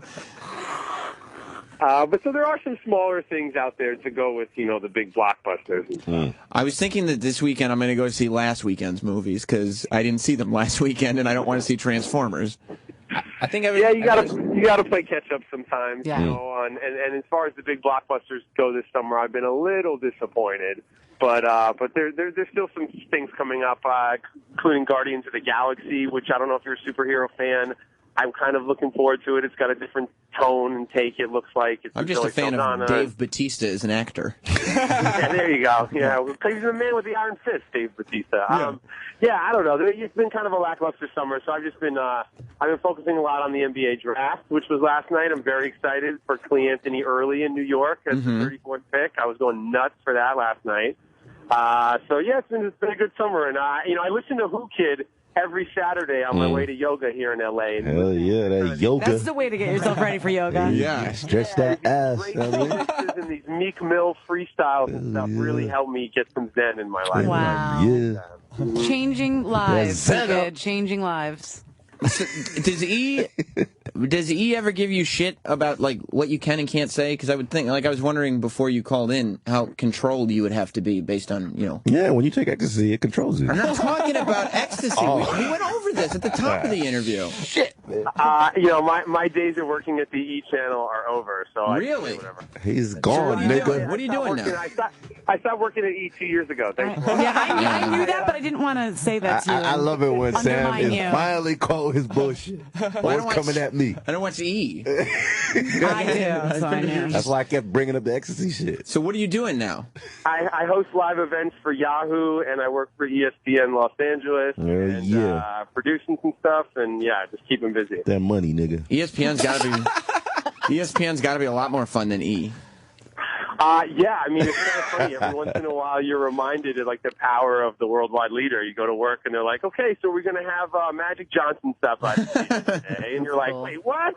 Are you kidding me? I have no business sitting up here. I didn't play any sports or coach anything." So, the fact they get to be on the radio here in LA and talk sports at the highest level, I'm really excited. Yeah, it's really fun. Can you want to shout out his homeboy, the Fat Jew? The Fat Jew in the New York Post the other day, Whoo Kid? Yeah, is he naked again in the streets for his Instagram? Big spread on my buddy, the Fat Jew in the New York Post. See? We got I can't say the N-word, but you can say Fat Jew. Well, he's called the Fat Jew. That's his name. Not being racist. He's the guy who, like, last year, he had a viral video where when they installed the city bikes, he instructed homeless people on like a Soul Cycle thing. On the Soul Cycle thing on all the city bikes that went everywhere. Yeah, I've known that dude for forever, growing up in New York, and I just love that. My grandfather wrote for the New York Post back when it was a respectable paper, and now my friend Fat Jew is pouring rosé on himself in a tuxedo in the New York Post. So. Yeah, it's all. He's very my grandfather is very proud of me looking down somewhere. I'm sure. We got a big Jew up here, right? Skinny Jew. Skinny Jew. A big skinny Jew. Skinny Fat Jew. That sounds better. All right, Ben. So what's the? I mean, people can't find these indie movies. So what movie should people go see tonight? Meaning me. Like I said, go out and see Chef, Begin Again. I pass on 22 Jump Street and Think Like a Man, and the comedies this summer have been pretty weak. You didn't like 22 Jump Street? It's more the same, and I don't know. I feel like Ice Cube being angry and Channing Tatum being hunky, like we did that already. So no, I'm happy to do it again. Nicole's got an observation. Guys, I think Channing Tatum really does it for me. It really does. She's horny all the time. Channing Tatum is excellent in a movie that's coming out this fall called Foxcatcher. It's a true story directed by Bennett Miller, who did Moneyball. It's also with Steve Carell, who I think is going to get an Oscar nomination. Wow, that's cool. It's a true story about a wrestler in the 80s who won the gold medal at the Olympics, and his brother was the bad kind of wrestling. Oh, you mean lame wrestling, not like Mickey Rourke wrestling. No, not not Batista wrestling. Well, Batista wrestling. But yeah, Foxcatcher with Channing Tatum is one of the better movies of the year so far. It comes out in November. You're so knowledgeable. It's his job. Oh my God. Wait, so Ben, Good to see you guys are drinking up there on a Friday. How did you know all this? That's why he's calling in. Like, what are you drinking, Taylor? Cavassier. Shit. It sounded authentic and not like. That was the right answer. Pass the Cavassier. Wait, I have a question, Ben. So you're trying to say there's not a lot of good movies out this weekend, so everyone should go see me perform at Gotham Comedy Club. Hell yeah. That's right. That's a legendary New York spot. So I'd love to hear that you're performing at Gotham. That's a good look. All right, thank you. Well, Ben, when are you back? When you're back in town, you got to come up. Yeah, I'll be back in July, and Whoo Kid, I always like to harass him and try to get up on his show. So Well, you got to talk about that E.T. Returns to Brooklyn. It's a new movie coming out. Are they making a movie called E.T. Returns to Brooklyn? I didn't know he was there to start with. Spike Lee. I love going to talk about movies with Whoo Kid because he was convinced that Jermaine Dupri was in the remake of The Smurfs. Yeah, that's why. Somebody told me that. You know what I mean? I believed it. All right, man. Thanks for the call. I'll see you in July. Yeah, I'll definitely stop by. And hey, Whoo Kid, I'm playing tomorrow in the BET Celebrity Basketball game. Ooh, that's high, yo. See? This guy's black too, man. My nigga. All right, buddy. I'll talk to you later. Thanks, guys. Ben Lyons. Have a comment, man. Go, I want you to have a comment. It just shows that how cool he is and how cool I'm not. I kept trying to say things, and then he just keeps talking like I'm talking. No one else is trying to talk, and I go, "Oh, I'm so sorry. You're cooler than me. I'm gonna let you keep talking." But he wasn't rude though. But he's just like, "No, I'm cool. You're not." But he doesn't see your eyes though. See how Sam looks at your eyes? He knows when you're about to talk. I like it a lot. And I'm doing it all afternoon. Yeah, and also like your job is to Stop talk. looking at him, Sam. Right. He's a talk job. He's a talker job. Okay, well, he's practicing. I clearly don't know how to speak. He's a talker job. I was having a conversation with a buddy of mine. Everybody, I feel like, who's around our age is excited that Girl Meets World is coming out. It's tonight is the premiere. I dated Danielle Fishel. No, you didn't. Did you fuck her? It's a lie. We dated. I wait till I get to know someone well, I don't want to rush. Good. That's classy. You're just trying to be like, Nicole will be like, he's so sweet.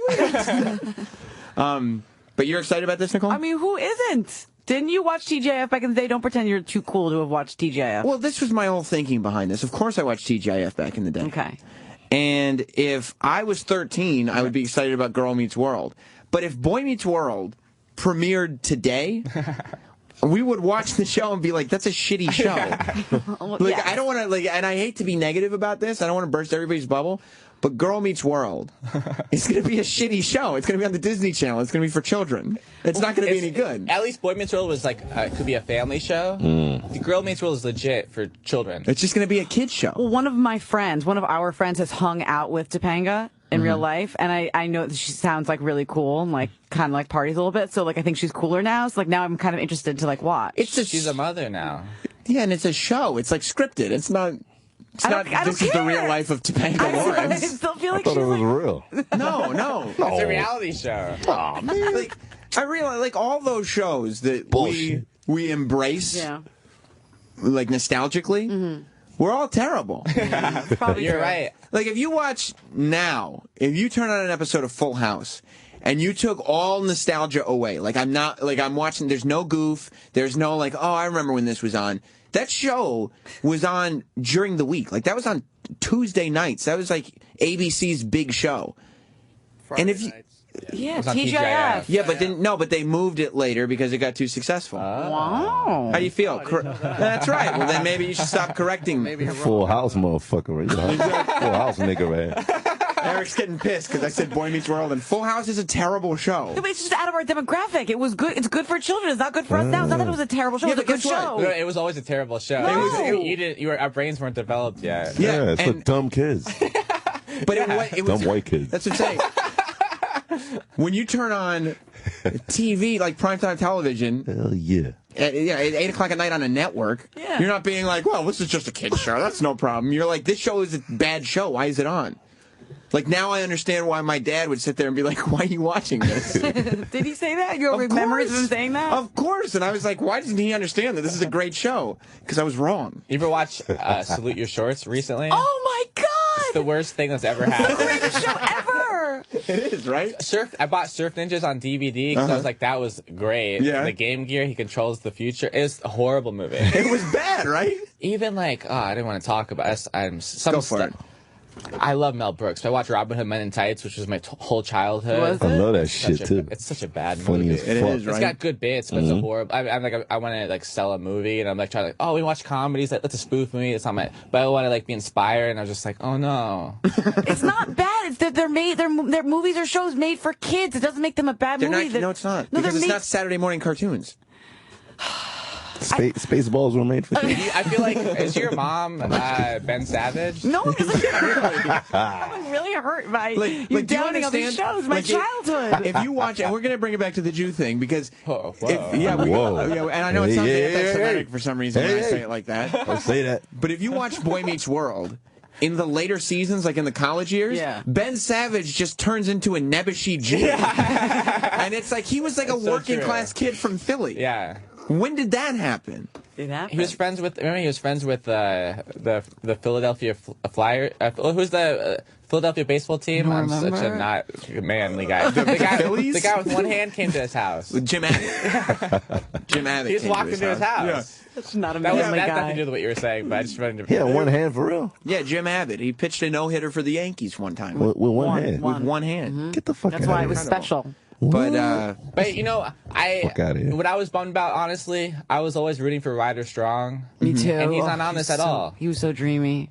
Yeah, because he looks like he was a handsome girl too. Like when they just the girls, I was like, he's actually I was fascinated by like Ben Savage, not an attractive girl. Right. He was an attractive girl. I was like confused. Patrick Swayze and Tu Wong Fu. You'd like, yeah, I guess I would. Yeah. Jared Leto looked really good as a woman too. He's very beautiful.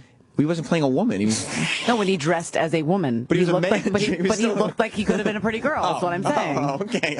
I figured out who Ben Savage turned into. Albert Brooks. Yeah, he did. Yeah. But Turned into not young Albert Brooks. but not funny. Like Albert Brooks is hilarious, and Ben Savage wasn't. You know what probably happened? If Ben's probably, excuse me, he's probably like, see, and you don't see if you were at Ben Lyons, you would have kept talking. It's rude, though.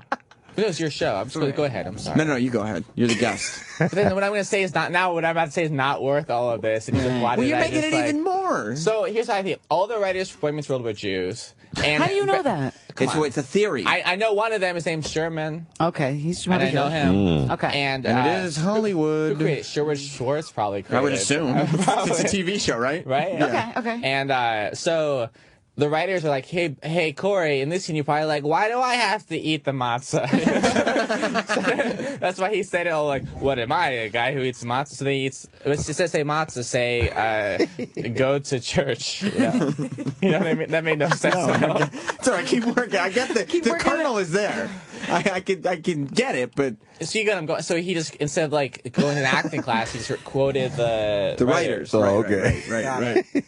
But he looks like a Jew too. Yeah, because he's got the curly hair. People say I look like a Jew. I'm not a Jew. No, People he's tell me You're not Jewish? I No, say I'm no. Jewish, and people I've are, said it 200 times. I thought you were you're lying. Jewish. No, I'm not. No, he's Why not. don't you just say you are to help your career? I know. I don't know if it would help. Idiot. Mr. Sirius must be a Jew. You think so? Siriusburg, he dropped the berg for. He did. I was listening. They keep playing that thing on Ron and Fez that you recorded here, I think yesterday. I recorded? You said Mr. Serious, right? Wait, what are you talking Didn't you do an interview where you said Mr. Serious? They keep playing on Ron and Fez. Did you steal about? material? Ron and Fez. But it's not. It Oh, wasn't on shit. Ron and Fez. Somebody- They played during the commercial breaks. Somebody You know stole what? something. I did a thing in an elevator. That was they keep fucking airing that thing. I'm so tired sorry. of it. No, it's cool, but just don't God. bring it up Over again. and over and I over did. again. I did the same joke yesterday. I'm sorry. Yeah. Like I've heard it way too many times. I saw the serious guy on Howard Stern once, and he was on the Howard TV thing. He was I was a man who was a woman. Yeah. He she created Sirius XM. fascinating. Yeah, it is fascinating. The creator of Sirius. Oh, like of the technology? Yeah.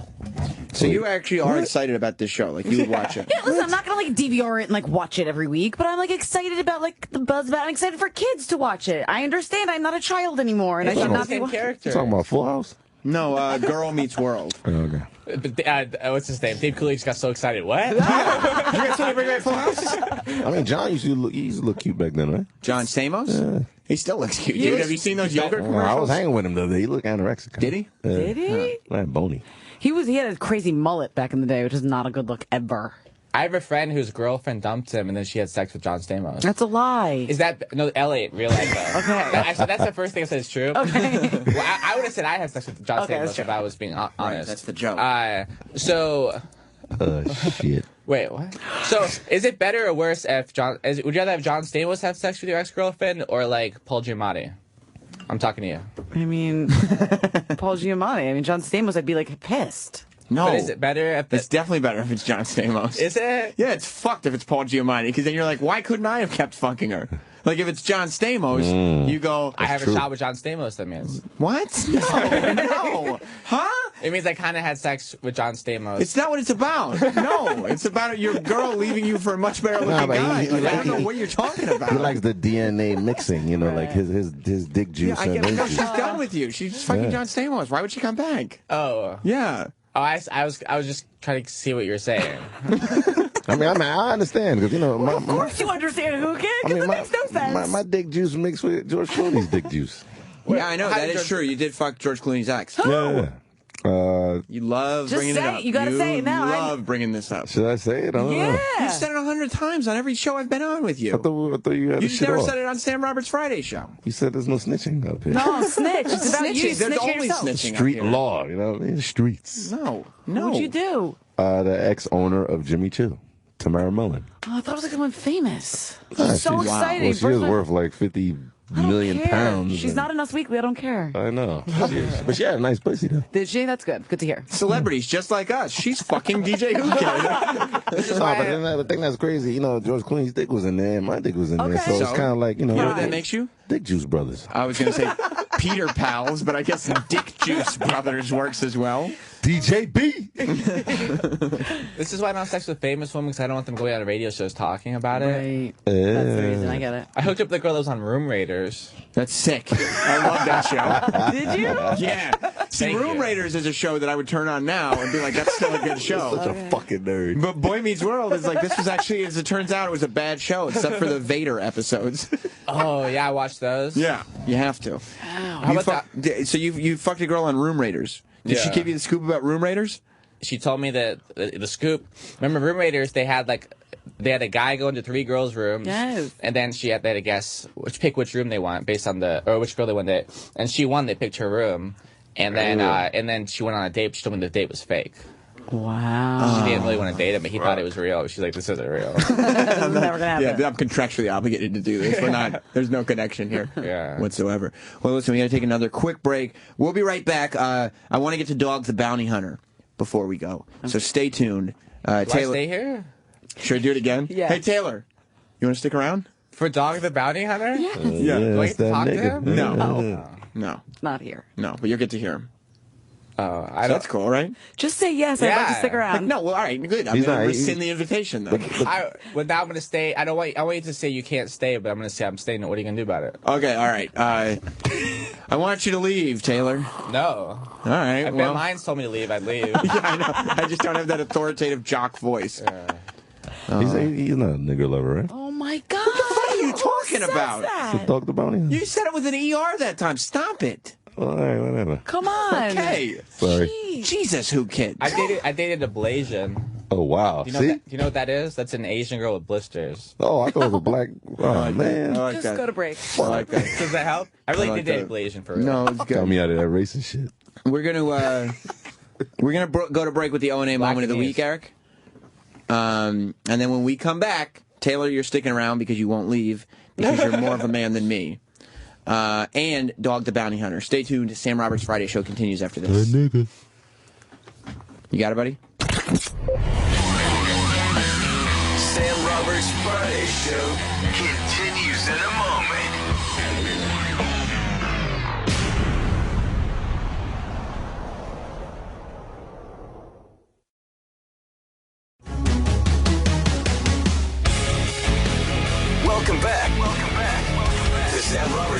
Show.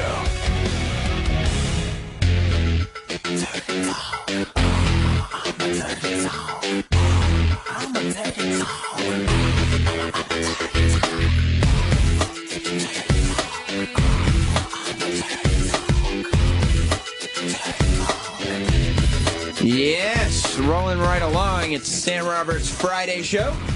Playing that white music. Pharrell. 866-WOW-1-WOW. If you want to call in, we are live here on the Opie and Anthony channel. 866-WOW-1-WOW. Sorry. I'm at Not Sam on Twitter. I'll be retweeting a bunch of you right after the show. Nicole Ryan is here at Mashup Nicole. Taylor Williamson is here at Taylor Comedy. DJ Whoo Kid is here at DJ Whoo Kid. What was that thing I said earlier about the Clooney and Dick Juice or whatever? People are enjoying you saying that word. I know. What is that? Say it one more time. What is it? Sam is very smart. He remembers everything. Lisa in Philly. Hey, guys. I really enjoy the Friday Sam show, or whatever it's called. That's good. I mean, as long as there's Sam is in it somewhere. If you just said the Friday show, I would have corrected you. But it should just be called the DJ Whoo Kid and the Other People Show. Oh, my God. Insulting to three-quarters of the room. DJ Whoo Kid and the Jews. I love you all, but whenever you say dick juice, it gets my juices going, and I don't even like brothers like that. You see what I'm saying? I'm changing the world. Dick Juice Weekly. Michael Jackson. Sexy motherfucker. I enjoy hashtagging nigabond. Hell yeah. You see what happened? All right, goodbye, Lisa. Goodbye, Lisa. She's from a farm, bro. It was She's a farm chick. He's the only one not offended. I'm loving that right there. I'm changing lives. She's from Spirits. She was from Philly.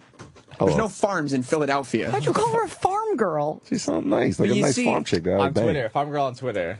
Like, who could just says stupid stuff and has girls calling up and saying dick juice turns me on, and also I'm a white person who now feels comfortable just dropping N-bombs. Look what I did to this Indian guy. Look. Oh, no. This is the best. Wait. No, you gotta make it louder. Yeah. The sound goes out of the speaker, not the screen. Ah, shit. My bad. There it is. Sorry, man. All right, ready? This is an Indian guy. When a rich nigga wants ya, and you nigga can do nothing for ya. He's only loyal. He doesn't know what he's saying. What is that? Is that your music? No, that's Chris Brown's #1 hit record, but it went to India, but they didn't get the clean version, so all the Indian kids are singing the dirty version. They don't know what's happening. When a rich nigga wants you. See? Is your phone ringing now? They're calling you. The Indian kid's calling you. But I just love you putting your screen towards the microphone. There was I wanted to share this while we still have time before we get to Dog the Bounty Hunter in just a second. There was a moment on, it's not an actual dog, there was a moment on CNBC. They had a guy, I guess they were doing one of their, business shows, and some guy from the New York Times was on, and he was talking about businesses with gay CEOs. He was a gay guy, and he was talking about why aren't there more gay CEOs out of the closet and everything. I don't know. Come on. He was talking about it, and they it seems that they accidentally outed a CEO. No. Listen to the awkwardness of this. There are gay CEOs of major companies, and I reached out to many of them, and I have to say I got an extremely cool reception. Not one would allow to be named. Well, I think Tim Cook is fairly open about the fact that he's gay at the head of Apple, isn't he? Oh dear, was that an error? Wow. Oh dear, was that an error? Oh my! Oh dear. I don't know what that flies on the BBC, but Yo, man, the computers are going to be flying off the shelves. Look at a MacBook Pro today.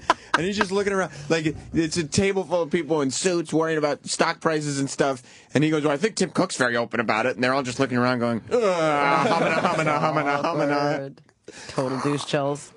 That's hilarious. It was so funny. There's nothing wrong with CEOs doing it. Yeah. I'm open about being straight because everyone thinks I'm gay. And I'm like, no, I'm not. Like when on my comedy routine it's played, you guys, I have a joke where I say I'm not gay. Sorry, ladies. Yeah. But you guys laughed when I said I'm not gay. Honestly, can I tell you why I chose that bit?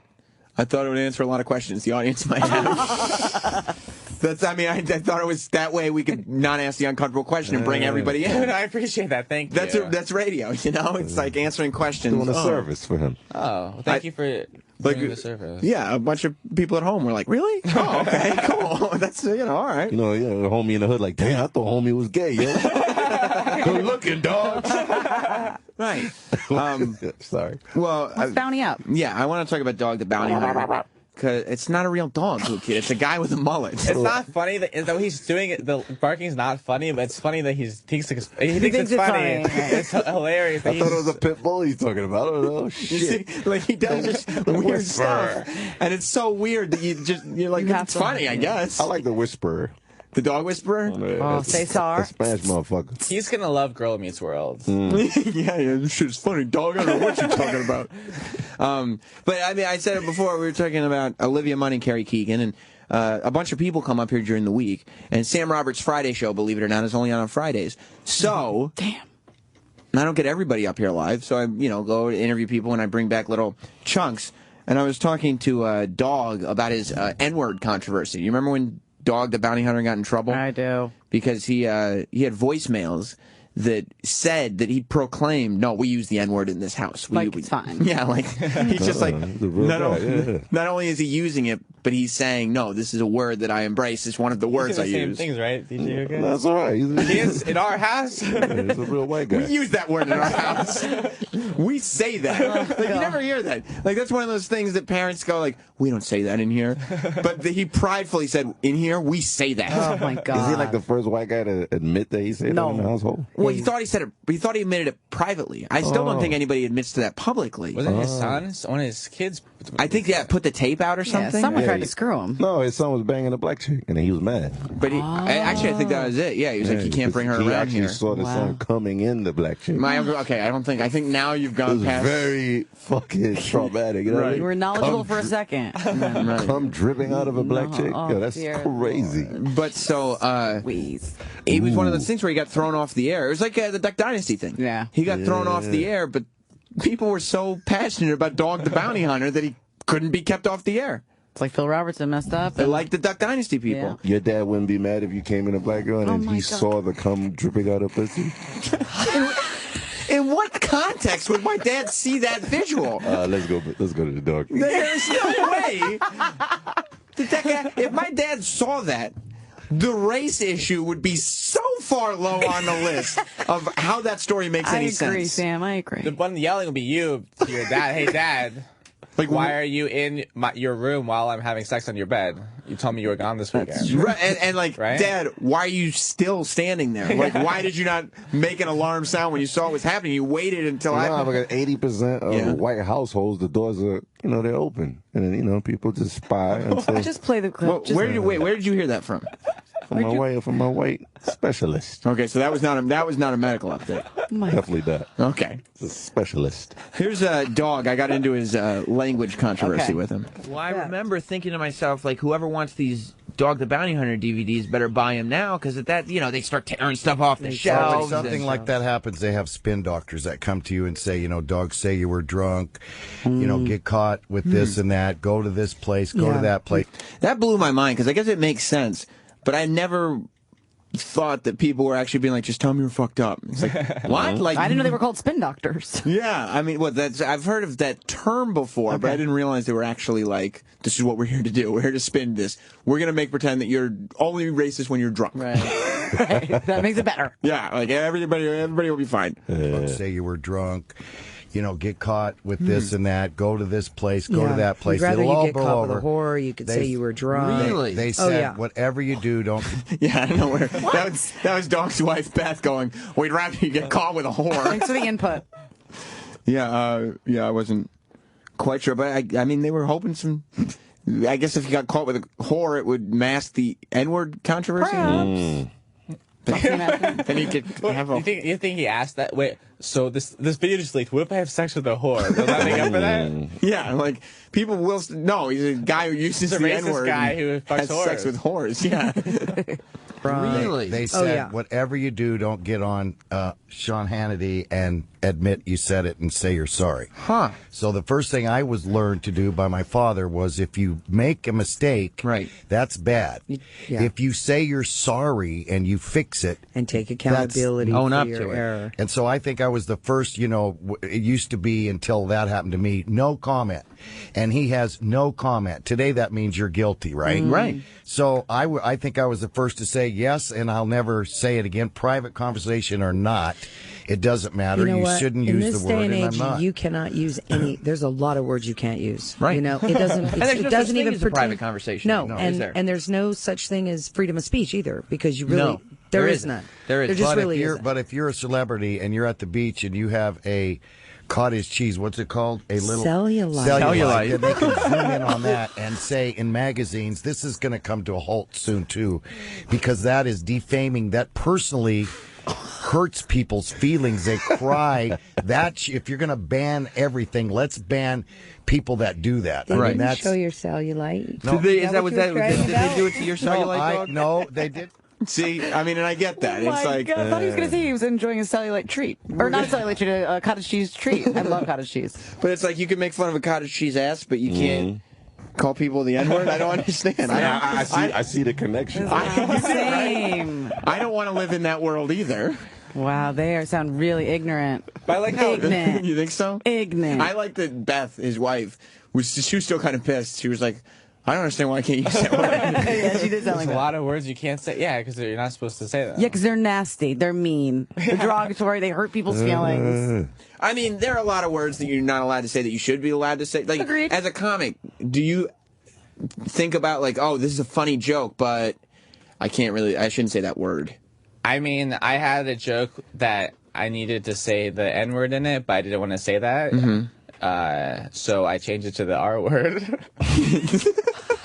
So you turned it, you made it a retard joke? Yeah, I don't know if I can say that. I don't know. It's weird, like on stage, I feel comfortable saying that. Whatever. Yeah. But like, I don't know if it's like whatever. It's weird, like on stage, like. Well, because now it's a conversation, so now it's like, no, he really feels this way. It's really scary. After like 11 years, I finally have a career. I'm so scared of losing it. I have to pretend like I'm not racist off stage, and like on stage, I can say whatever I want. I'm a comedian, as long as it's funny. It's a joke. It's a weird thing. What's great? I Pretend to not be racist off stage. But like it's funny. Go to like bad comedy shows and watch like open mics and stuff. Like you see a white comic trying to be edgy because Louis C.K. says the N word. Yeah. But Does he? It's funny. Oh, a lot. Yeah. I love him. And But see, that's the thing. But he does it in a way that it's not like it's the takeaway from the show. It's still. I mean, I'm not hating Louis C.K.'s amazing and stuff, but it's still never worth it or necessary in my opinion. But I don't know if it's funny. It's funny, but like he says it. He says like homophobic words and stuff. Right. But it's funny. There's a point, and it's funny. But you don't know if a joke is funny until you try it. Like I failed on saying some stuff. It gets really weird because no one's laughing. And you just said some bad thing. You're not What do you supposed to say. do? Do you look down? Do you like twiddle your? I don't know. Like I feel like I would run. Like if I was a comic and I got messed up on stage, I'd run away. Yeah. You don't do that. No, I mean you just stand there and you go. Oh, I can't. And my problem is that all the jokes, they have like saver jokes, like to get you back out of the hole. Like, oh, this joke usually works. My saver jokes are all racist jokes. Okay. It's like, oh, I think Kramer was trying to make a political statement, and it turns out it wasn't funny. Right. Whoops. And he's a funny guy. I mean, you're a fan of Michael Richards? I mean, I thought it was funny the way he used to like jitter and like shake and stuff like he's on crack. Right. For all listeners who are confused, DJ Whoo Kid is actually white. That makes make it clear. Right. We should all be aware. Let's not confuse Now it them. makes more sense. Well, we still have a second. By the way, I'll post the whole dog interview on notsam.com. It's not a real dog. Later on this weekend. Also, while we're talking about interviews, have you seen The Room? No. The guy in have any of you guys seen The I Room? know all about it. Right. The guy who's the star of The Room, not the guy who made it, Tommy Wiseau, but Greg Sestero. I interviewed him for my podcast. So if you're a podcast listener, you can listen to the Sam Roberts Show online, which is also at notsam.com. I believe, Taylor, you're a podcaster as well? Yeah, I have a podcast. I never post. Oh, so then but I post once a month. I'm bringing back Keep my meaning podcast. And, okay, so never mind that then. But I mean, if you look up Serious Time, the 6 episodes I did are really good. Okay. Serious Time with Taylor Williamson. I keep meaning to bring it back. Maybe I'll bring it back tomorrow. I keep meaning to. Hey, people, listen to that, and then if you like it, tell me, and I'll do another one. I got Jillian Bell like 2 years ago from 22 Jump Street, the blonde girl. Oh, wow. Oh. Yeah. Before. But 2 years ago. That's cool. I know. Did you talk to her about the movie at all? Or? So, what's new? Nothing in the works. You know? I should just redub it and record her saying, and 22 Jump Street's in theaters now. Yeah, just make it sound topical. Make it sound good. But I'm on the TaylorWilliamson.com. I'm on the road. I travel all over the place. Telling jokes and stuff, and mainly in comedy clubs. Comedy clubs, private events for people whose boss liked me, but then all their employees don't think I'm funny, but they have to be there because they're on a corporate retreat, and then the boss says that he wasn't funny. I'm not going to pay him. You know, it's a lot. Does of that really fun. happen? It happened once. It's not my fault. I just love it. You invite me. They pay well. The private events pay the best, you know. Yeah. But they fly you. They have you come out. I had to drive to a couple hours, which is very convenient. But they had me come out, and the guys like I call my fans Taylords. It's like ironic, you know. But really, it's because it sounds like gay lords. Right, got it. But it's fun. but a lot of people don't know that. So it's like I'm such a Taylord. I'm like, oh, thanks, man. You know, it's fun. I like it.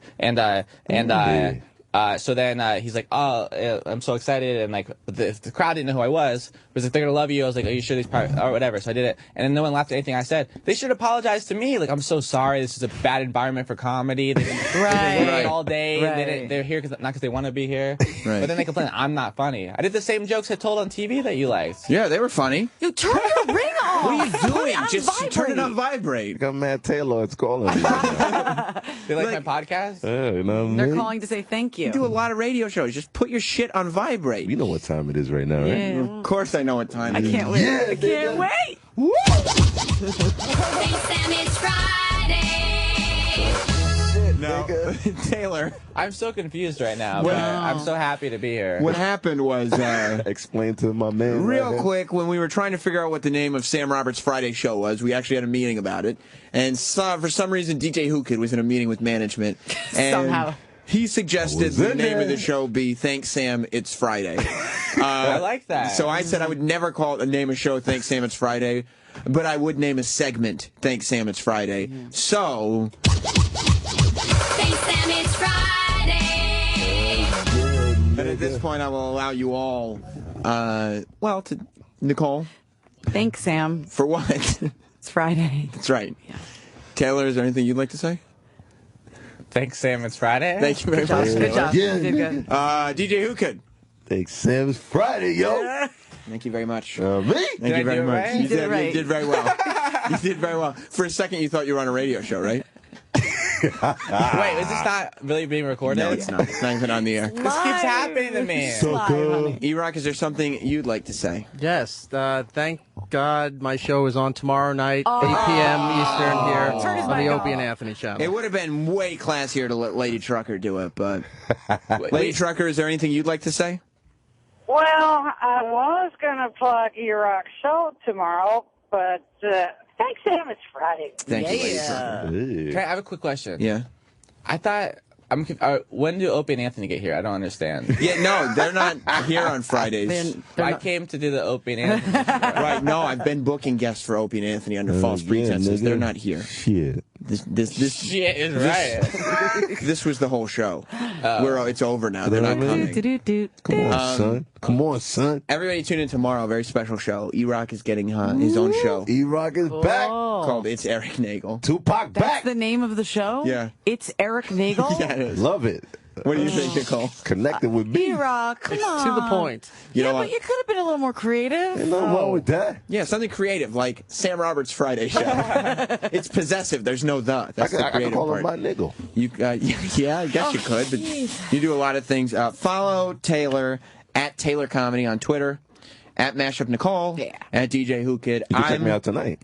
Where? I'm DJing the New York Asian Film Festival at the Lincoln Center. That's why I got this Bruce Lee shit. Just on. Lincoln Center, Nova. So check that out. And of course, Taylor is at Gotham Comedy Club all weekend. You know, I'm going to cancel my show and go see him DJ. All right. So, I mean, if you show up to do it. If you show up to Gotham Comedy, maybe you'll get on stage. Thank you all for being here. Thank you so much for having me, Sam. Yeah, nigga. All the interviews will be up on notsam.com later this weekend, and the whole show's going on demand. I hope you enjoyed it. Until next week, goodbye. This has been Sam Roberts' Friday Show. Hear the whole thing anytime you want to on demand on SiriusXM.com/on-demand. Tune in every Friday at 3 p.m. Eastern here on the Opie and Anthony channel. It's real.